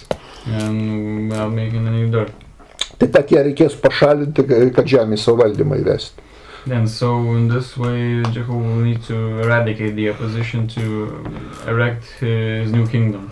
Bus nepatenkintų, nenorės to valdymo. But there will be those will be in opposition to this. Šitas sunaikinimas Biblijai turi markę. This eradication in the Bible has a mark. Jis vadinamas Armagedonu. And it is named the Armageddon. Paskaitykim, kaip tas atrodys. Jeremija 25 skyrius. Let's see Jeremiah 25. Nuo 30 iki 34 eilutės. From the 30th to 34th lines. Pranašauk prieš juos visus šitos žodžius. Viešpats gromuoja iš aukštybės. Iš jo šventos buveinės skamba jo balsas, pavadinkim taip, iš tos skraidančios techninės priemonės iš aukštybės. Pagrasina. Achtung, achtung. Sudėkit ginklus ir nesipriešinkit. Ir nieko jums nebus. Kažkas panašaus. And now the prophecy all these words against them and say to them, the Lord will roar from on high, he will thunder from his holy dwelling and roar mightily against his land. So in a sense, gathering attention and saying something against the opposition. Jis gromuoja savo kaimenį, šūkoja kaip vyno giminėjai. Visų žemės pakraščius pasieks garsas. Nes viešpats teis visas tautas, visą žmoniją ir nedorėlius jis atiduos kardui, sako viešpats. Taip, sako kareivijų viešpats, nelaimė eina iš tautos į tautą. Didelė audra kyla nuo žemės pakraščių. Viešpatės užmuštųjų tą dieną bus pilna žemė. Jų nepraudos, nesurinks ir nepalaidos, jie bus mėšlas dirvai tręšti. Kaimenės vedliai ir ganytojai, šaukite ir voliokitės pelenuose. Atėjo metas skersti ir išsklaidyti jūs. Jūs krysite kaip gražus indai. Kaimenės ganytojai ir vedliai neturės galimybės pabėgti, neišsigelbėti. He will shout like those who tread the grapes, shout against all who live on the earth. The tumult will resound to the ends of the earth, for the Lord will bring charges against the nations. He will bring judgment on all mankind and put the wicked to the sword, declares the Lord. This is what the Lord Almighty says. Look, disaster is spreading from nation to nation. A mighty storm is rising from the ends of the earth. At that time, those slain by the Lord will be everywhere, from one end of the earth to the other. They will not be mourned or gathered up or buried, but will be like refuse lying on the ground. Weep and wail, you shepherds, roll in the dust, you leaders of the flock, for your time to be slaughtered has come. You will fall and be shattered like fine pottery. The shepherds will have nowhere to flee, the leaders of the flock no place to escape. Galim paskaityti Ezechielio 39 skyrių. We can read Ezekiel 38. Nuo 17 iki 21 eilutės. 17:21. Tugi žmogaus sūnaus sukviesk visus paukščius bei laukinį žvėris ir didelę puotą, kurią paruošiu jiems Izraelio kalnuose, kad ėstų mėsą ir gertų kraują. Jūs ėsite galiūnų kūnus ir gersite kunigaikščių kraują, avinų, ėriukų, ožių ir jaučių nupenėtų Bašano gyvulių. Jūs ėsite aukų iki soties ir prisigersit kraują mano jums paraštoj patoj. Jūs pasisotinsite prie mano stalo žirgų, raitelių, karžygių, karių lavonais, sako viešpats Dievas. Aš iškelsiu savo šlovę tautose, jos matys mano teismą, kurį įvykdysiu, ir pajus ranką, kurią uždėsiu ant jų. Nuo tos dienos Izraelis žinos, kad aš esu viešpats jų Dievas. Son of man, this is what the sovereign Lord says. Call out to every kind of bird and all the wild animals. Assemble and come together from all around to the sacrifice I am preparing for you, the great sacrifice on the mountains of Israel. There you will eat flesh and drink blood. You will eat the flesh of mighty men and drink the blood of the princes of the earth as if they were rams and lambs, goats and bulls, all of them fattened animals from Bashan. At the sacrifice I am preparing for you, you will eat fat till you are glutted and drink blood till you are drunk. At my table you will eat your fill of horses and riders, mighty men and soldiers of every kind, declares the sovereign Lord. I will display my glory among the nations, and all the nations will see the punishment I inflict and the hand I lay upon them. From that day forward the house of Israel will know that I am the Lord their God. Ezechielio 38 skyrius nuo 19 iki 22. Ezekiel 38, 19-22. Apimtas pavydo savo rūstybės įkarštyje, aš sakiau, tą dieną Izraelio krašte bus didelis drebėjimas, žuvis jūroje, padangių paukščiai, laukiniai žvėrys, visa, kas krūta žemė, ir žmonės drebės mano akivaizdoj, kalnai ir uolos subyrės, sienos grius ant žemės. Griovimas bus. Aš pašauksiu kardą prieš jį visuose savo kalnuose ir jo vyrai kariaus vienas prieš kitą. Aš bausiu į maro ir kraujo praleidimus, smarkus lietus, kruša ir siera su ugnimi, kris ant jo kariuomenės ir ant tautų esančių su juo. Taip aš parodysiu savo didybę ir šventumą ir apsireikšiu daugelio tautų akivaizdoj. Taip jie žinos, kad esu viešpats. In my zeal and fury, wrath, I declare that at that time there shall be a great earthquake in the land of Israel. The fish of the sea, the birds of the air, the beasts of the field, every creature that moves along the ground, and all the people on the face of the earth will tremble at my presence. The mountains will be overturned, the cliffs will crumble, and every wall will fall to the ground. I will summon a sword against Gog and all my mountains, declares the sovereign Lord. Every man's sword will be against his brother. I will execute judgment upon him with plague and bloodshed. I will pour down the torrents of rain, hailstones, and burning sulfur on him, and on his troops, and on the many nations with him. And so I will show my greatness and my holiness, and I will make myself known in the sight of many nations. Then they will know that I am the Lord. Senovės žmogui sunku apibūdinti ir suprasti, ką reiškia kruša su siera ir ugnim. It's for an ancient person it's difficult to describe what it means that hailstones and a burning sulfur will drop on troops. Šiandien mums nesunku suprasti, kad tai bombardavimas. And today it's not difficult for us to understand that it's a type of bombing. Pasižiūrėkim dar Habakuko 3 skyrių nuo 3 iki 14 eilutės. Let's see Habakkuk 3rd chapter. Viešpatie, Dievas atėjo iš Temano, šventasis nuo Prano kalno, jo šlovė uždegė dangų ir žemė buvo pilna jo gyriaus. Spinduliuojančioje šviesoje jis pasirodė, iš jo rankų tvieskė šviesos spinduliai jo galybė. Pirma jo ėjo maras, degančios anglis po jo kojomis. Jis sustojo ir išmatavo žemę, jis pažvelgė ir išsigando. Tauta sustojo ir išmatavo žemę. Taikiklis distancinis. Taikinys, užfiksuojamas, išmatavo žemę.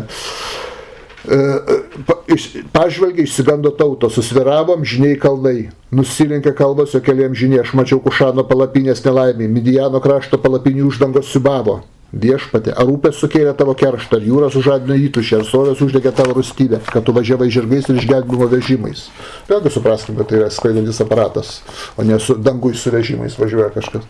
Tavo lankas buvo apnuogintas, kai buvai prisiekęs tautoms, tu išraižiai žemę upėmis. Tave pamatė, sudrebėjo kalnai, liejosi vanduo, gelmės balsos pasigirdo, jį kėlė rankas į aukštybės. Saulė ir mėnulis sustoja, kai pasipylė tavo šviečiančios strėlės ir suspindo ietis, įtūžęs tu ėjai per žemę, užsirūsnės trypiai tautas. Tu išeis gelbėti savo tautos, gelbėti savo pateptojo, sutrūpinai nedorėlių namų galvą, apnuoginai juos nuo pamatų iki kalno. Lord, I have heard of your fame, I stand in awe of your deeds, O Lord, renew them in our day, in our time make them known, in wrath remember mercy. God came from Teman, the Holy One from Mount Paran. His glory covered the heavens and his praise filled the earth. His splendor was like the sunrise, rays flashed from his hand where his power was hidden. Plague went before him, pestilence followed his steps. He stood and shook the earth, he looked and made the nations tremble. The ancient mountains crumbled and the age-old hills collapsed. His ways are eternal. I saw the tents of Cushan in distress, the dwellings of Midian in anguish. Were you angry with the rivers, O Lord? Was your wrath against the streams? Did you rage against the sea when you rode with your horses and your victorious chariots? You uncovered your bow, you called for many arrows, you split the earth with rivers, the mountains saw you and writhed Torrents of water swept by, the deep roared and lifted its waves on high. Sun and moon stood still in the heavens, and the glint of your flying arrows, and the lightning of your flashing spear. In wrath you strode through the earth, and in anger you threshed the nations. You came out to deliver your people, to save your anointed one. You crushed the leader of the land of wickedness, you stripped him from the head to foot. Toliau visi miestai bus sugriauti. And later all of the cities will be destroyed. Jeremija 4 skyrius 26 eilutė. Jeremiah 4:26. Pažvelgiau derlingą žemę, ji buvo dykuma. Visi miestai buvo sunaikinti Viešpaties akivaizdoje, jo rūstybės įkarštyje. I looked, and the fruitful land was a desert. All its towns lay in ruins before the Lord, before his fierce anger. Kada tiek daug lavonų ir tiek daug miestų griuvėsių. And then there are many corpses and many ruined cities. Sekantis etapas žmonijos istorijai tai griuvėsių valymas ir lavonų valymas. The next stage of history is the cleansing of corpses and the ruined cities. Ezechielio 39 skyrius, nuo 9 iki 16 eilutės paskaitykim. 39 skyrius, Ezekiel 39, nuo 9 iki 16. 9:16. Izraelio miesto gyventojai išėję uždegs ginklus. Mažuosius ir didžiuosius skydus, lankos, strėlės, ietis, durtuvus ir degins juos 7 metus. Jie nerinks malkų laukuose ir nekirs miškų, ginklai bus jų kūras, jie naikins tos, kuriuos naikina ir apibrėš tos, kurie apibrėžia juos, sako Viešpats Dievas. Gogo kapinės bus Izraelyje, praeivių slėnyje, į rytus nuo jūros, jos užtvers kelią praeiviams ir ten bus palaidotas Gogas bei jo daugybė, ir ta vieta bus vadinama Gogo karių slėniu. Izraelitai valydami kraštą laidos juos 7 mėnesius, visi krašto gyventojai laidos juos, jie minės tą dieną, kurią aš būsiu pašlovintas, sako Viešpats Dievas. Po 7 mėnesių bus paskirti vyrai, kurie eis ieškoti krašte nepalaidotų ir juos laidos, valydami kraštą. Praeiviai suradę žmogaus kaulus pažymės tą vietą, o duobkasiai juos palaidos Gogo karių slėnyje. Miesto vardas bus Hamonas, taip kraštas bus apvalytas. And those who live in the towns of Israel will go out and use the weapons for fuel and burn them up, the small and large shields, the bows and arrows, the war clubs and spears. For 7 years they will use them for fuel. They will not need to gather wood from the fields or cut it from the forests, because they will use the weapons for fuel. And they will plunder those who plundered them and loot those who looted them, declared the sovereign Lord. On that day I will give Gog a burial place in Israel, in the valley of those who travel east toward the sea. It will block the way of travelers, because Gog and all his hordes will be buried there. So it will be called the valley of Ham and Gog. For 7 months the house of Israel will be burying them in order to cleanse the land. All the people of the land will bury them, and the day I am glorified will be a memorable day for them, declares the sovereign Lord. And men will be regularly employed to cleanse the land. Some will go throughout the land, and in addition to them, others will bury those that remain on the ground. At the end of the 7 months, they will begin their search. As they go through the land and one of them sees a human bone, he will set up a marker beside it until the grave diggers have buried it in the valley of Ham and Gog. Also a town called Hamona will be there, and so they will cleanse the land. Apie miestų ir gyvenviečių atstatymą po Armagedono, taip pat about the rebuilding of cities after the Armageddon. Kalba Ezechielio 36 skyrius nuo 33 iki 36 eilutės. About that thing it's talked about in the Ezekiel 36. Nuo 33 iki 36 eilutės. From the 33rd to the 36th line. Kai aš jūs apvalysiu nuo visų nusikaltimų, apgyvendinsiu miestus ir atstatysiu, kas sugriauta. Kai apleisti laukai vėl bus dirbami, tada priešai matė jūs apleistus, sakys, dykinės kraštus tapo dienos sodų, ištuštė ir sugriauti miestai vėl yra sustiprinti ir apgyvendinti. This is what the sovereign Lord says. On the day I cleanse you from all your sins, I will resettle your towns, and the ruins will be rebuilt. The desolate land will be cultivated instead of lying desolate in the sight of all who pass through it. They will say, this land that was laid waste has become like the Garden of Eden. The cities that were lying in ruins, desolate and destroyed, are now fortified and inhabited. Taigi, šita Dovydo valdžia įves pasaulį gana laimingą ir tobulą gyvenimą.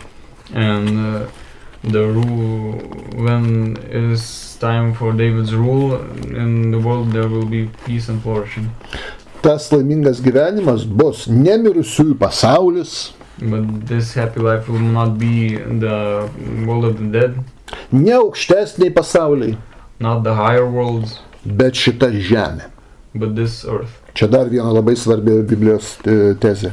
And this is also a very important truth from the Bible. Pasaulis, šitas žemė bus atnaujinta. This earth will be renewed. Prisiminkit, Izaija 66:1. Remember Isaiah 66:1.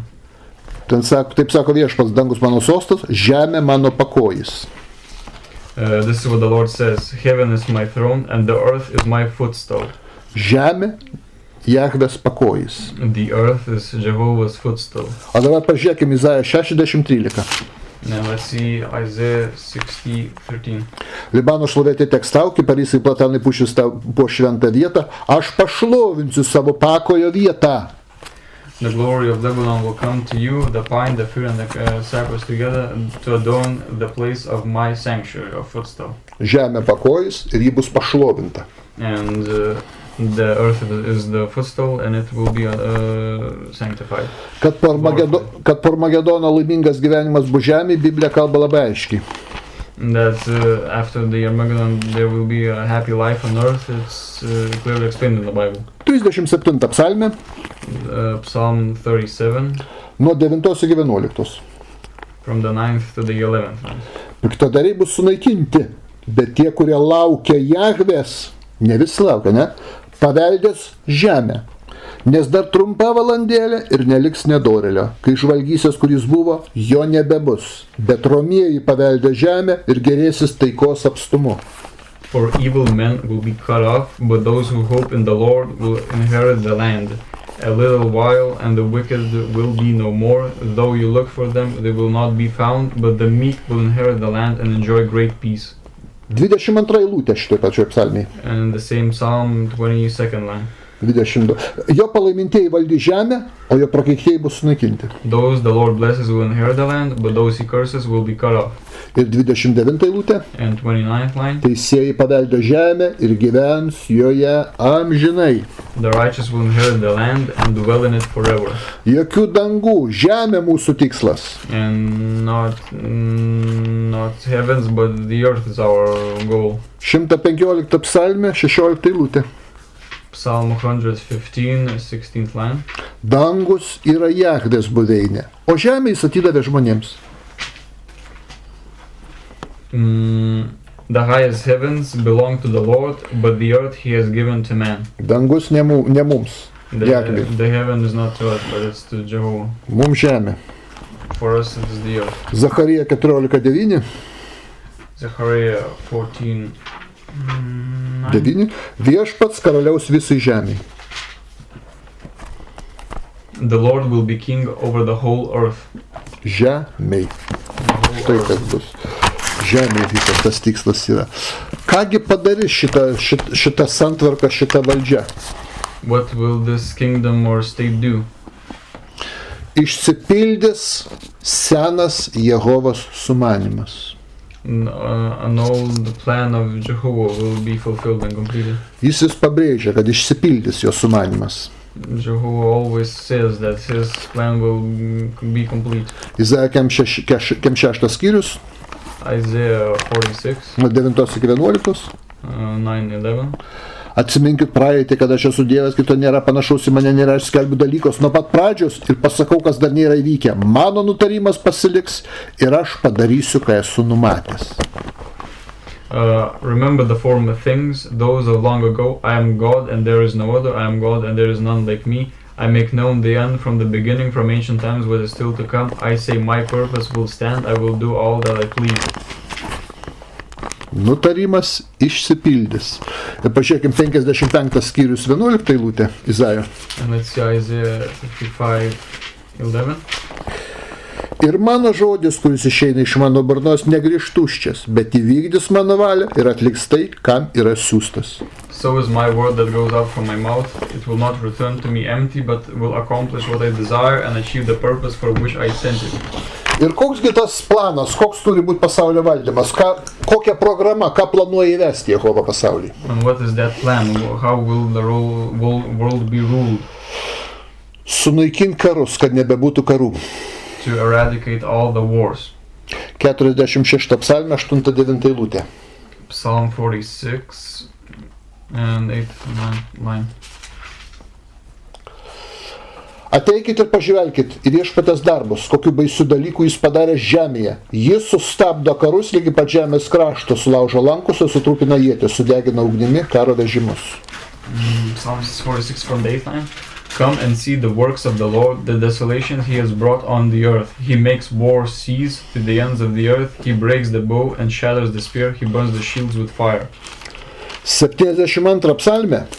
Psalm 72. Nuo 7 iki 11 eilutės. 7:11. Jo dienomis žydės teisusis ir taika bus, kol danguje spindės mėnulis. Jis viešpataus nuo jūros iki jūros, nuo upės iki žemės pakraščių, jam nusilenks dykumų gyventojų ir jo priešlaižys dulkės. Taršišo ir salų karaliai atneš jam dovanų, Šebas ir Sebas karaliai mokės duoklę, visi karaliai garbins jį, visi pagonys tarnaus jam. In his days the righteous will flourish, prosperity will abound till the moon is no more. He will rule from the sea to sea and from the river to the ends of the earth. The desert tribes will bow before him and his enemies will lick the dust. The kings of Tarshish and of distant shores will bring tribute to him. The kings of Sheba and Seba will present him gifts. All kings will bow down to him and all nations will serve him. Atkreipkite dėmesį ypač į 7 eilutę. Taika bus, kol danguje spindės mėnulis. And take attention to the 7th line. Prosperity will abound till the moon is no more. Izaijo 2:4. Isaiah 2:4. Jis teis tautas ir sudraus daugelį tautų. Jie perkal savo kardus į naragus ir ietis į pjautuvus. Tautos nebekariaus tarpusavį ir nebesimokys kariauti. He will judge between the nations and will settle disputes for many peoples. They will beat their swords into plowshares and their spears into pruning hooks. Nation will not take up sword against nation, nor will they train for war anymore. Kadangi nebebus ne tik karų, bet nebus ir smurto. Because there will be not only no wars, but even no violence. Žmonės gyvens saugiai. People will live in safety. Izaijo 32:18. Isaiah 32:18. Mano tauta gyvens ramioje vietoje ir saugiuose namuose. My people will live in peaceful dwelling places, in secure homes, in undisturbed places of rest. Michėja 4:4. Micaiah 4:4. Kiekvienas saugiai sėdės po savo vynmedžių ir po savo figmedžių, niekieno negąsdamas, nes kareivių viešpats taip kalbėjo. Every man will sit under his own vine and under his own fig tree, and no one will make them afraid, for the Lord Almighty has spoken. Gerovė, taika bus visur kur. Dar kartą paskaitykim 37 psalmę. Let's read again Psalm 37. Nuo 10-11 eilutės. 10-11.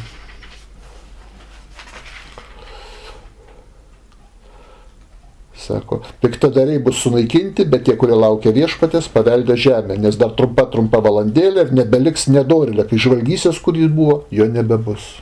A little while and the wicked will be no more, though you look for them, they will not be found, but the meek will inherit the land and enjoy great peace. Nebus nedorų žmonių. There will be no more wicked people left. Jie bus sunaikinti. They will be eradicated. Taika bus visur. Peace will be everywhere. Pažiūrėkit, Izaijo 11 skyrių. Let's see Isaiah 11. Nuo 6 iki 9 eilutės. 6-9. Vilkas gyvens su avinėliu. Leopardas gulės su ožiuku, veršis, jautis ir jaunas liūtas bus drauge, jos ganys mažas vaikas. Karvė ir lokys ganys, jų jaunikliai gulės drauge ir liūtas ės šiaudus kaip jautis. Motinos maitinamas kūdikis žais prie angies urvo ir mažas vaikas kiš ranką gyvatės suolą. Niekas nekenks ir nežudys mano šventame kalne. The wolf will live with the lamb, the leopard will lie down with the goat, the calf and the lion and the yearling together, and a little child will lead them. The cow will feed with the bear, their young will lie down together, and the lion will eat straw like the ox. The infant will play near the hole of the cobra, and the young child put his hands into the viper's nest. They will neither harm nor destroy nor destroy on all my holy mountain, for the earth will be full of the knowledge of the Lord as the waters cover the sea. Toliau, nebebus išnaudojimo,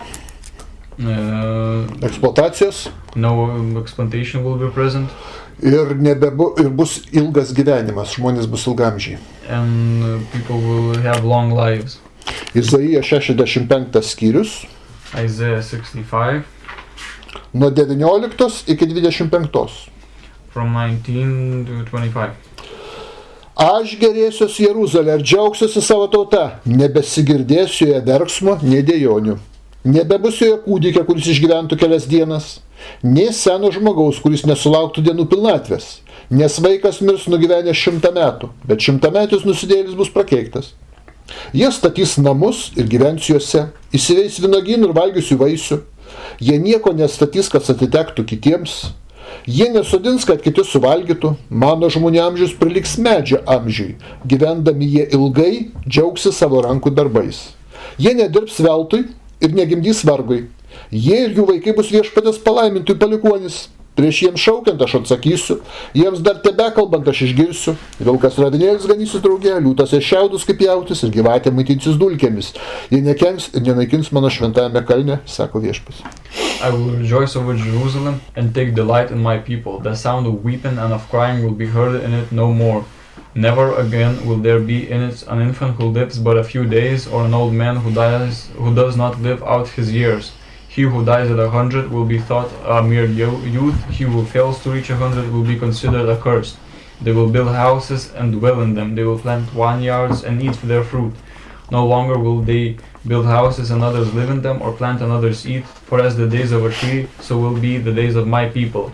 My chosen ones will long enjoy the works of their hands. They will not toil in vain or bear children doomed to misfortune, for they will be a people blessed by the Lord, they and their descendants with them. Before they call, I will answer. While they are still speaking, I will hear.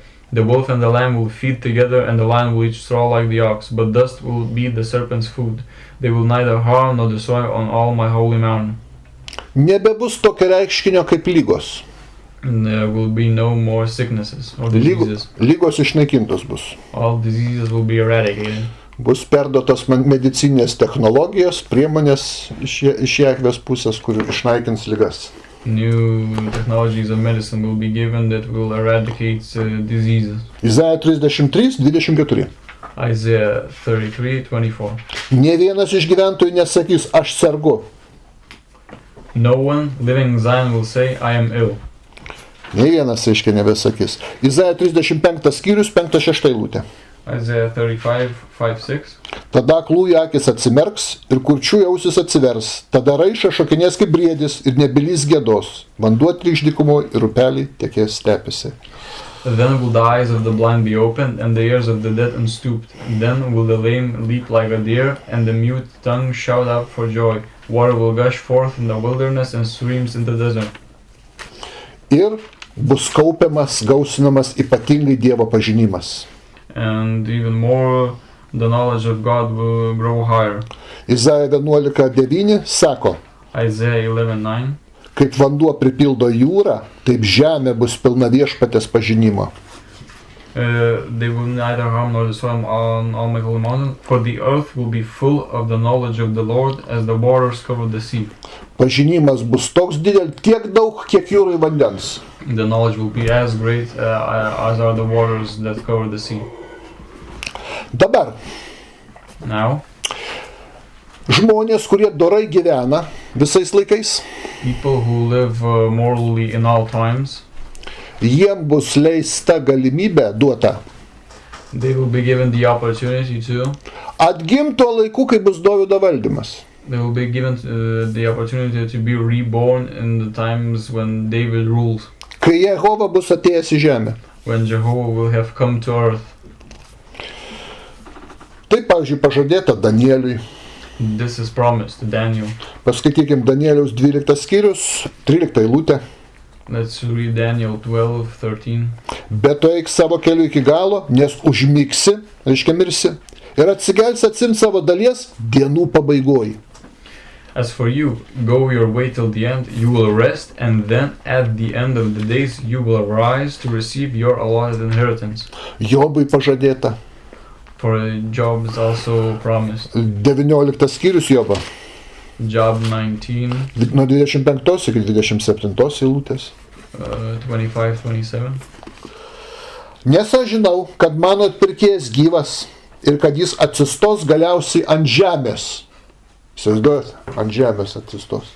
Ir kai mano odas sunyks, Aš savo kūne regėsiu Dievą, aš pats jį matysiu savo akimis, žiūrėsiu jį, o ne svetimomis, mano širdis krūtinėje ilgisi jo. I know that my Redeemer lives, and that in the end he will stand upon the earth. And after my skin has been destroyed, yet in my flesh I will see God. I myself will see him with my own eyes, I and not another, how my heart yearns within me. Žinoma, ir pats pagrindinis veikėjas šito laikotarpio Dovydas irgi atgims. And the main person, David, of all this affair will be also reborn. Atsiverskit 49 psalmę. Let's see Psalm 49. Kur Korachas apie Dovydą kalba. Tarsi Dovydas. Where Korach talks as David. Nuo 12 iki 15 eilutės. From 12 to 15. Net ir garbingas žmogus neišlieka, jis panašus į galviją, kuris pražūna. Toks yra kvailai pasitikinčių likimas ir galas jų pasiekėjų, kurie pritarė jiems. Mirtis jos ganys kaip avis, josios buveinėje skirti ir jie nužengs į ją. Jų kūnai suniks, pavidalas sudulės, mirusiųjų buveinė bus jų namai. Tačiau Dievas iš kapo išpirks mano sielą, jis priims mane. But man, despite his riches, does not endure. He is like the beasts that perish. This is the fate of those who trust in themselves, and of their followers who approve their sayings.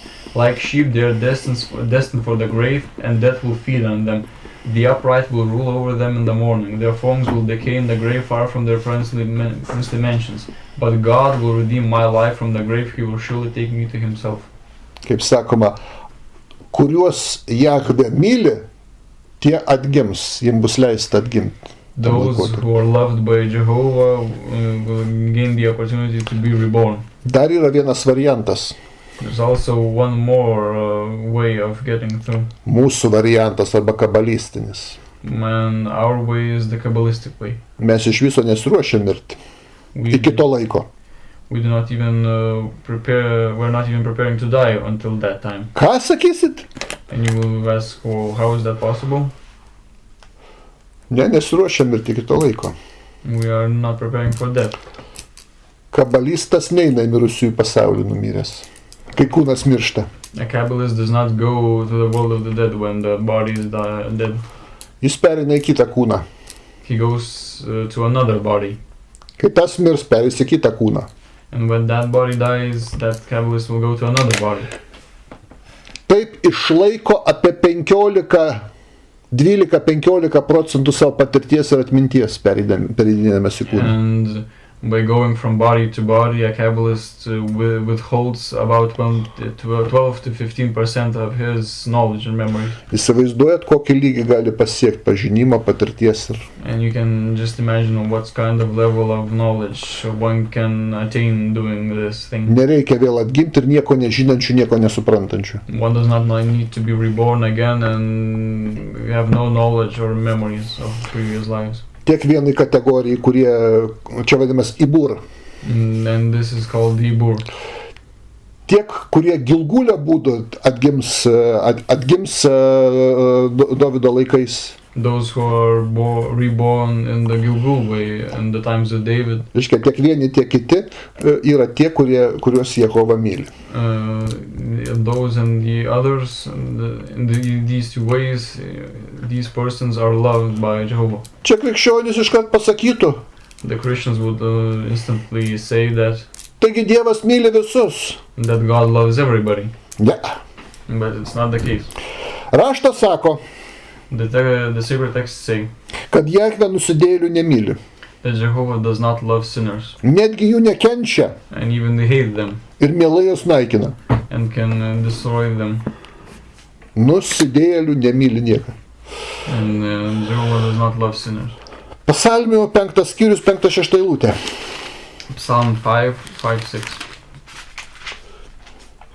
Pagirūnai negali stovėti tavo akivaizdoj. Tu nekenti visų darančių neteisybę. Tu sunaikinsi tuos, kurie kalba melą. Jahve bjaurisi kraugelių ir apgavikų. The arrogant cannot stand in your presence. You hate all who do wrong. You destroy those who tell lies. Bloodthirsty and deceitful men the Lord abhors. Nusidėjėlių nemyli, jis juos naikina. And Jehovah hates sinners and he destroys them. Psalmių 11:5. Psalms 11:5. Viešpats teisųjį tyrė, Jehova teisųjį tyrė, o nedorėlių ir smurtininkų jis bjaurisi. The Lord examines the righteous, but the wicked and those who love violence, his soul hates. Jeigu bjaurisi, tai nemyli. If he hates those people, it means that he does not love them. Ei, krikščionys, čiagi jūsų Dievas. And Christians, for Christians is their God. Tai, taigi, kaip čia jūsų Dievas išeina, jisai taip bjaurisi, kad myli. Oi, kaip myliu, bet bjauriuosi tavim. And Christians are understanding that the God in the Old Testament is their God and see that God hates sinners. Šizofrenija. And then they think that the God still loves those who sin. Patarlių 16:5. Proverbs 16:5. Jahve bjaurisi visais, kurie išdidūs širdyje. Nors ir susijungtų, jie neišvengs bausmės. The Lord Jehovah detests all the proud of heart. Be sure of this, they will not go unpunished.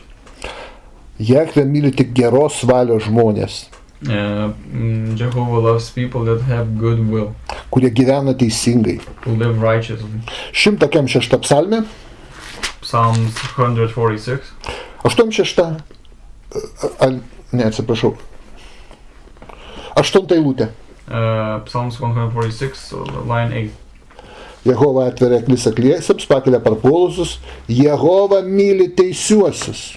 And the Lord Jehovah gives sight to the blind, and the Lord lifts up those who are bowed down. The Lord loves the righteous. Ne visus, teisiuosius. Not everybody is loved, but the righteous ones. Rašte visur pabrėžia, kad jis teisiuosius myli, piktadarių nekenčia. And it's always said in the Bible that he loves the righteous and hates those who do wrong. Patarlių 11:20, pažiūrėkime. Proverbs 11:20. Sako, Jahve nekenčia veidmainių, bet dorėjai jam patinka. The Lord detests men of perverse heart, but he delights in those whose ways are blameless. Patarlių 15:9. Proverbs 15:9. Nedorėlio kelias pasibjaurėjimas Jahvei, bet jis myli tos, kurie siekia teisumą. The Lord detests the way of the wicked, but he loves those who pursue righteousness. Patarlių 3:32. Proverbs 3:32. Jahve bjaurisi ydingų žmogumi, bet jis artimas teisėjam. For the Lord detests a perverse man, but takes the upright into his confidence. Taigi po truputėlį pasaulis bus valdomas ir įvestas į teisumą. Taigi dabar norėčiau reziumuoti. Prieš reziumuodamas dar norėčiau patikslinti dėl kūno. And before concluding, I would like to make some remarks about the body. Kaip mes sakom, mes netikim tokiu prisikėlimu, kaip krikščionys žydai ir musulmonai tiki. We do not believe in rebirth in the way that is described by Jews and Christians. Kai iš kapų išlindę gabaliukai ir likučiai lavono susijungs ir atsikurs atgims. When parts of a corpse will rise from the grave and connect to form a body. Mes sakom, tai bus sielos atgimimas kūne motinos iščiose. Gimsim dar kartą motinos iščiose. And it is said that the soul will be reborn again in the mother. Tik tai dabar ne burbulė vertime sugadinta. Kas turi prie savęs rūpščio vertimą? Paskaitykim, kaip bus. Jobo 1 skyrius 21 eilutė. Iš rūpščio vertimo, tik tai. Burbulė jau sugadintas. O Jobas išverčia taip kaip originalė. Žiūrėkim, kaip labai įdomiai. Jobo 1:21. Job 1:21. Tai va, čia tik šitam vertime teisingai yra. Jis tarė Jobas, nuogas išėjau iš motinos iščių, nuogas sugrįšiu ten, iščias reiškia. Čia kitaip bus. Tai čia pasaky, kaip turėtų verstis, reiškia šitas. And in the right translation it is said that naked I came from my mother's womb and naked I will come back, not depart, but I will come back. Sugrįžti iščias. Kaip galima nuogam sugrįžti iščias? Po mirties. Yes, how can one then come back to the womb naked again? Atgimimo būdu. But it is possible in the way of rebirth. Žinot, siela yra gyventojas, o kūnas tik namas.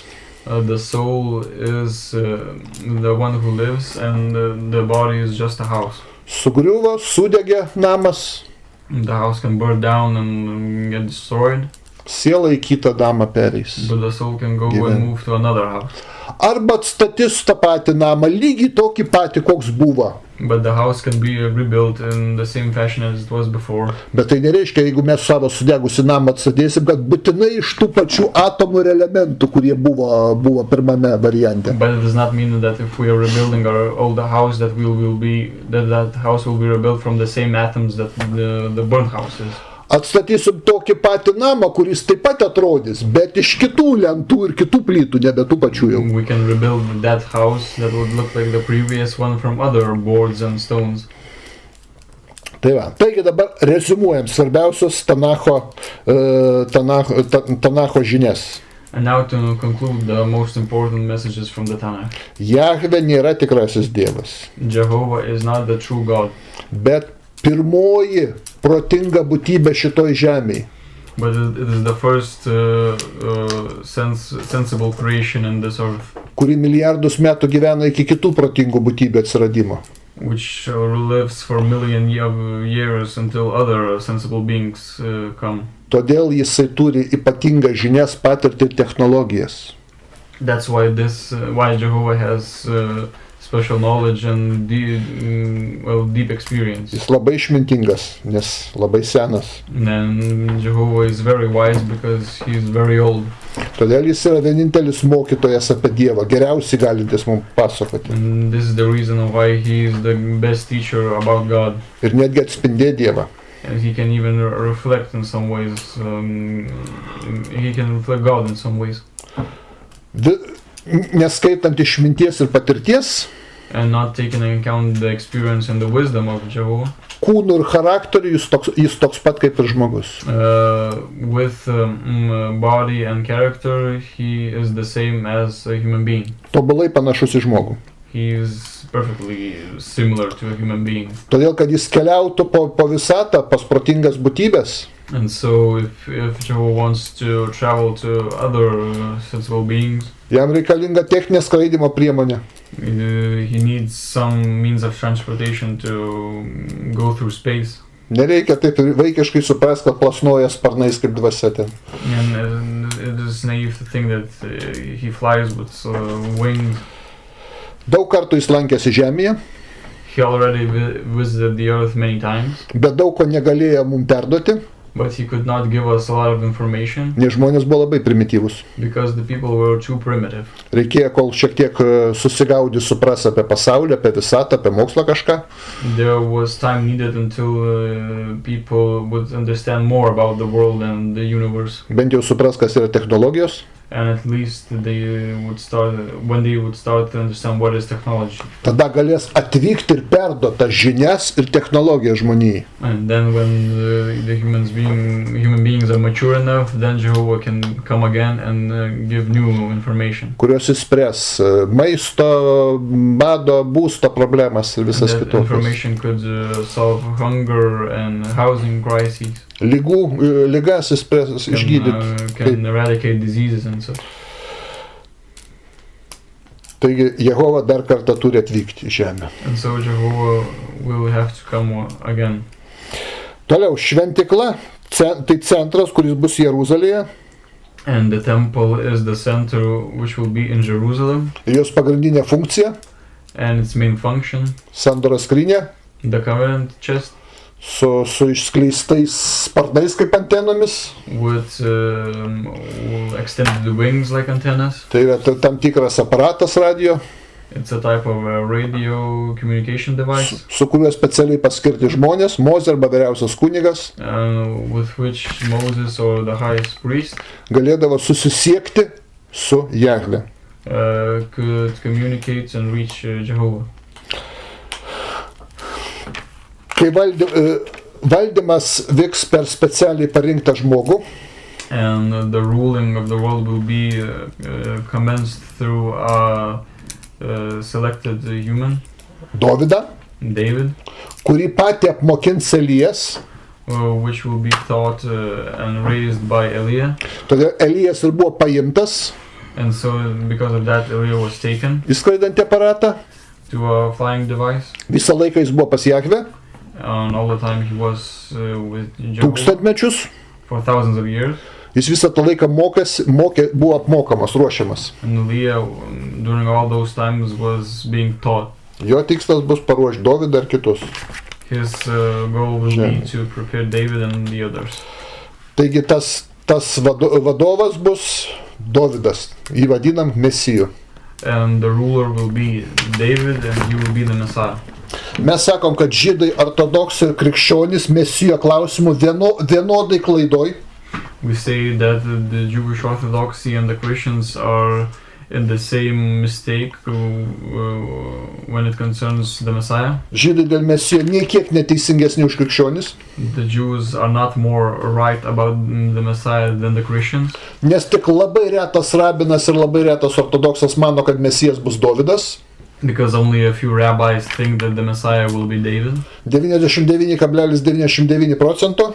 99% of rabbis jų tvirtina, kad tai bus kitas žmogus, ne Dovydas.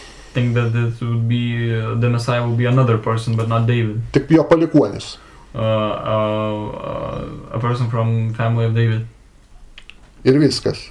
And that's it. Mes sakom, koks skirtumas, kodėl krikščionys yra, mes sakom, antikristai. We ask what's the difference. We say that the Christians are Antichrist. Nes žmogų, kuris nėra Mesijas, laiko Mesiju.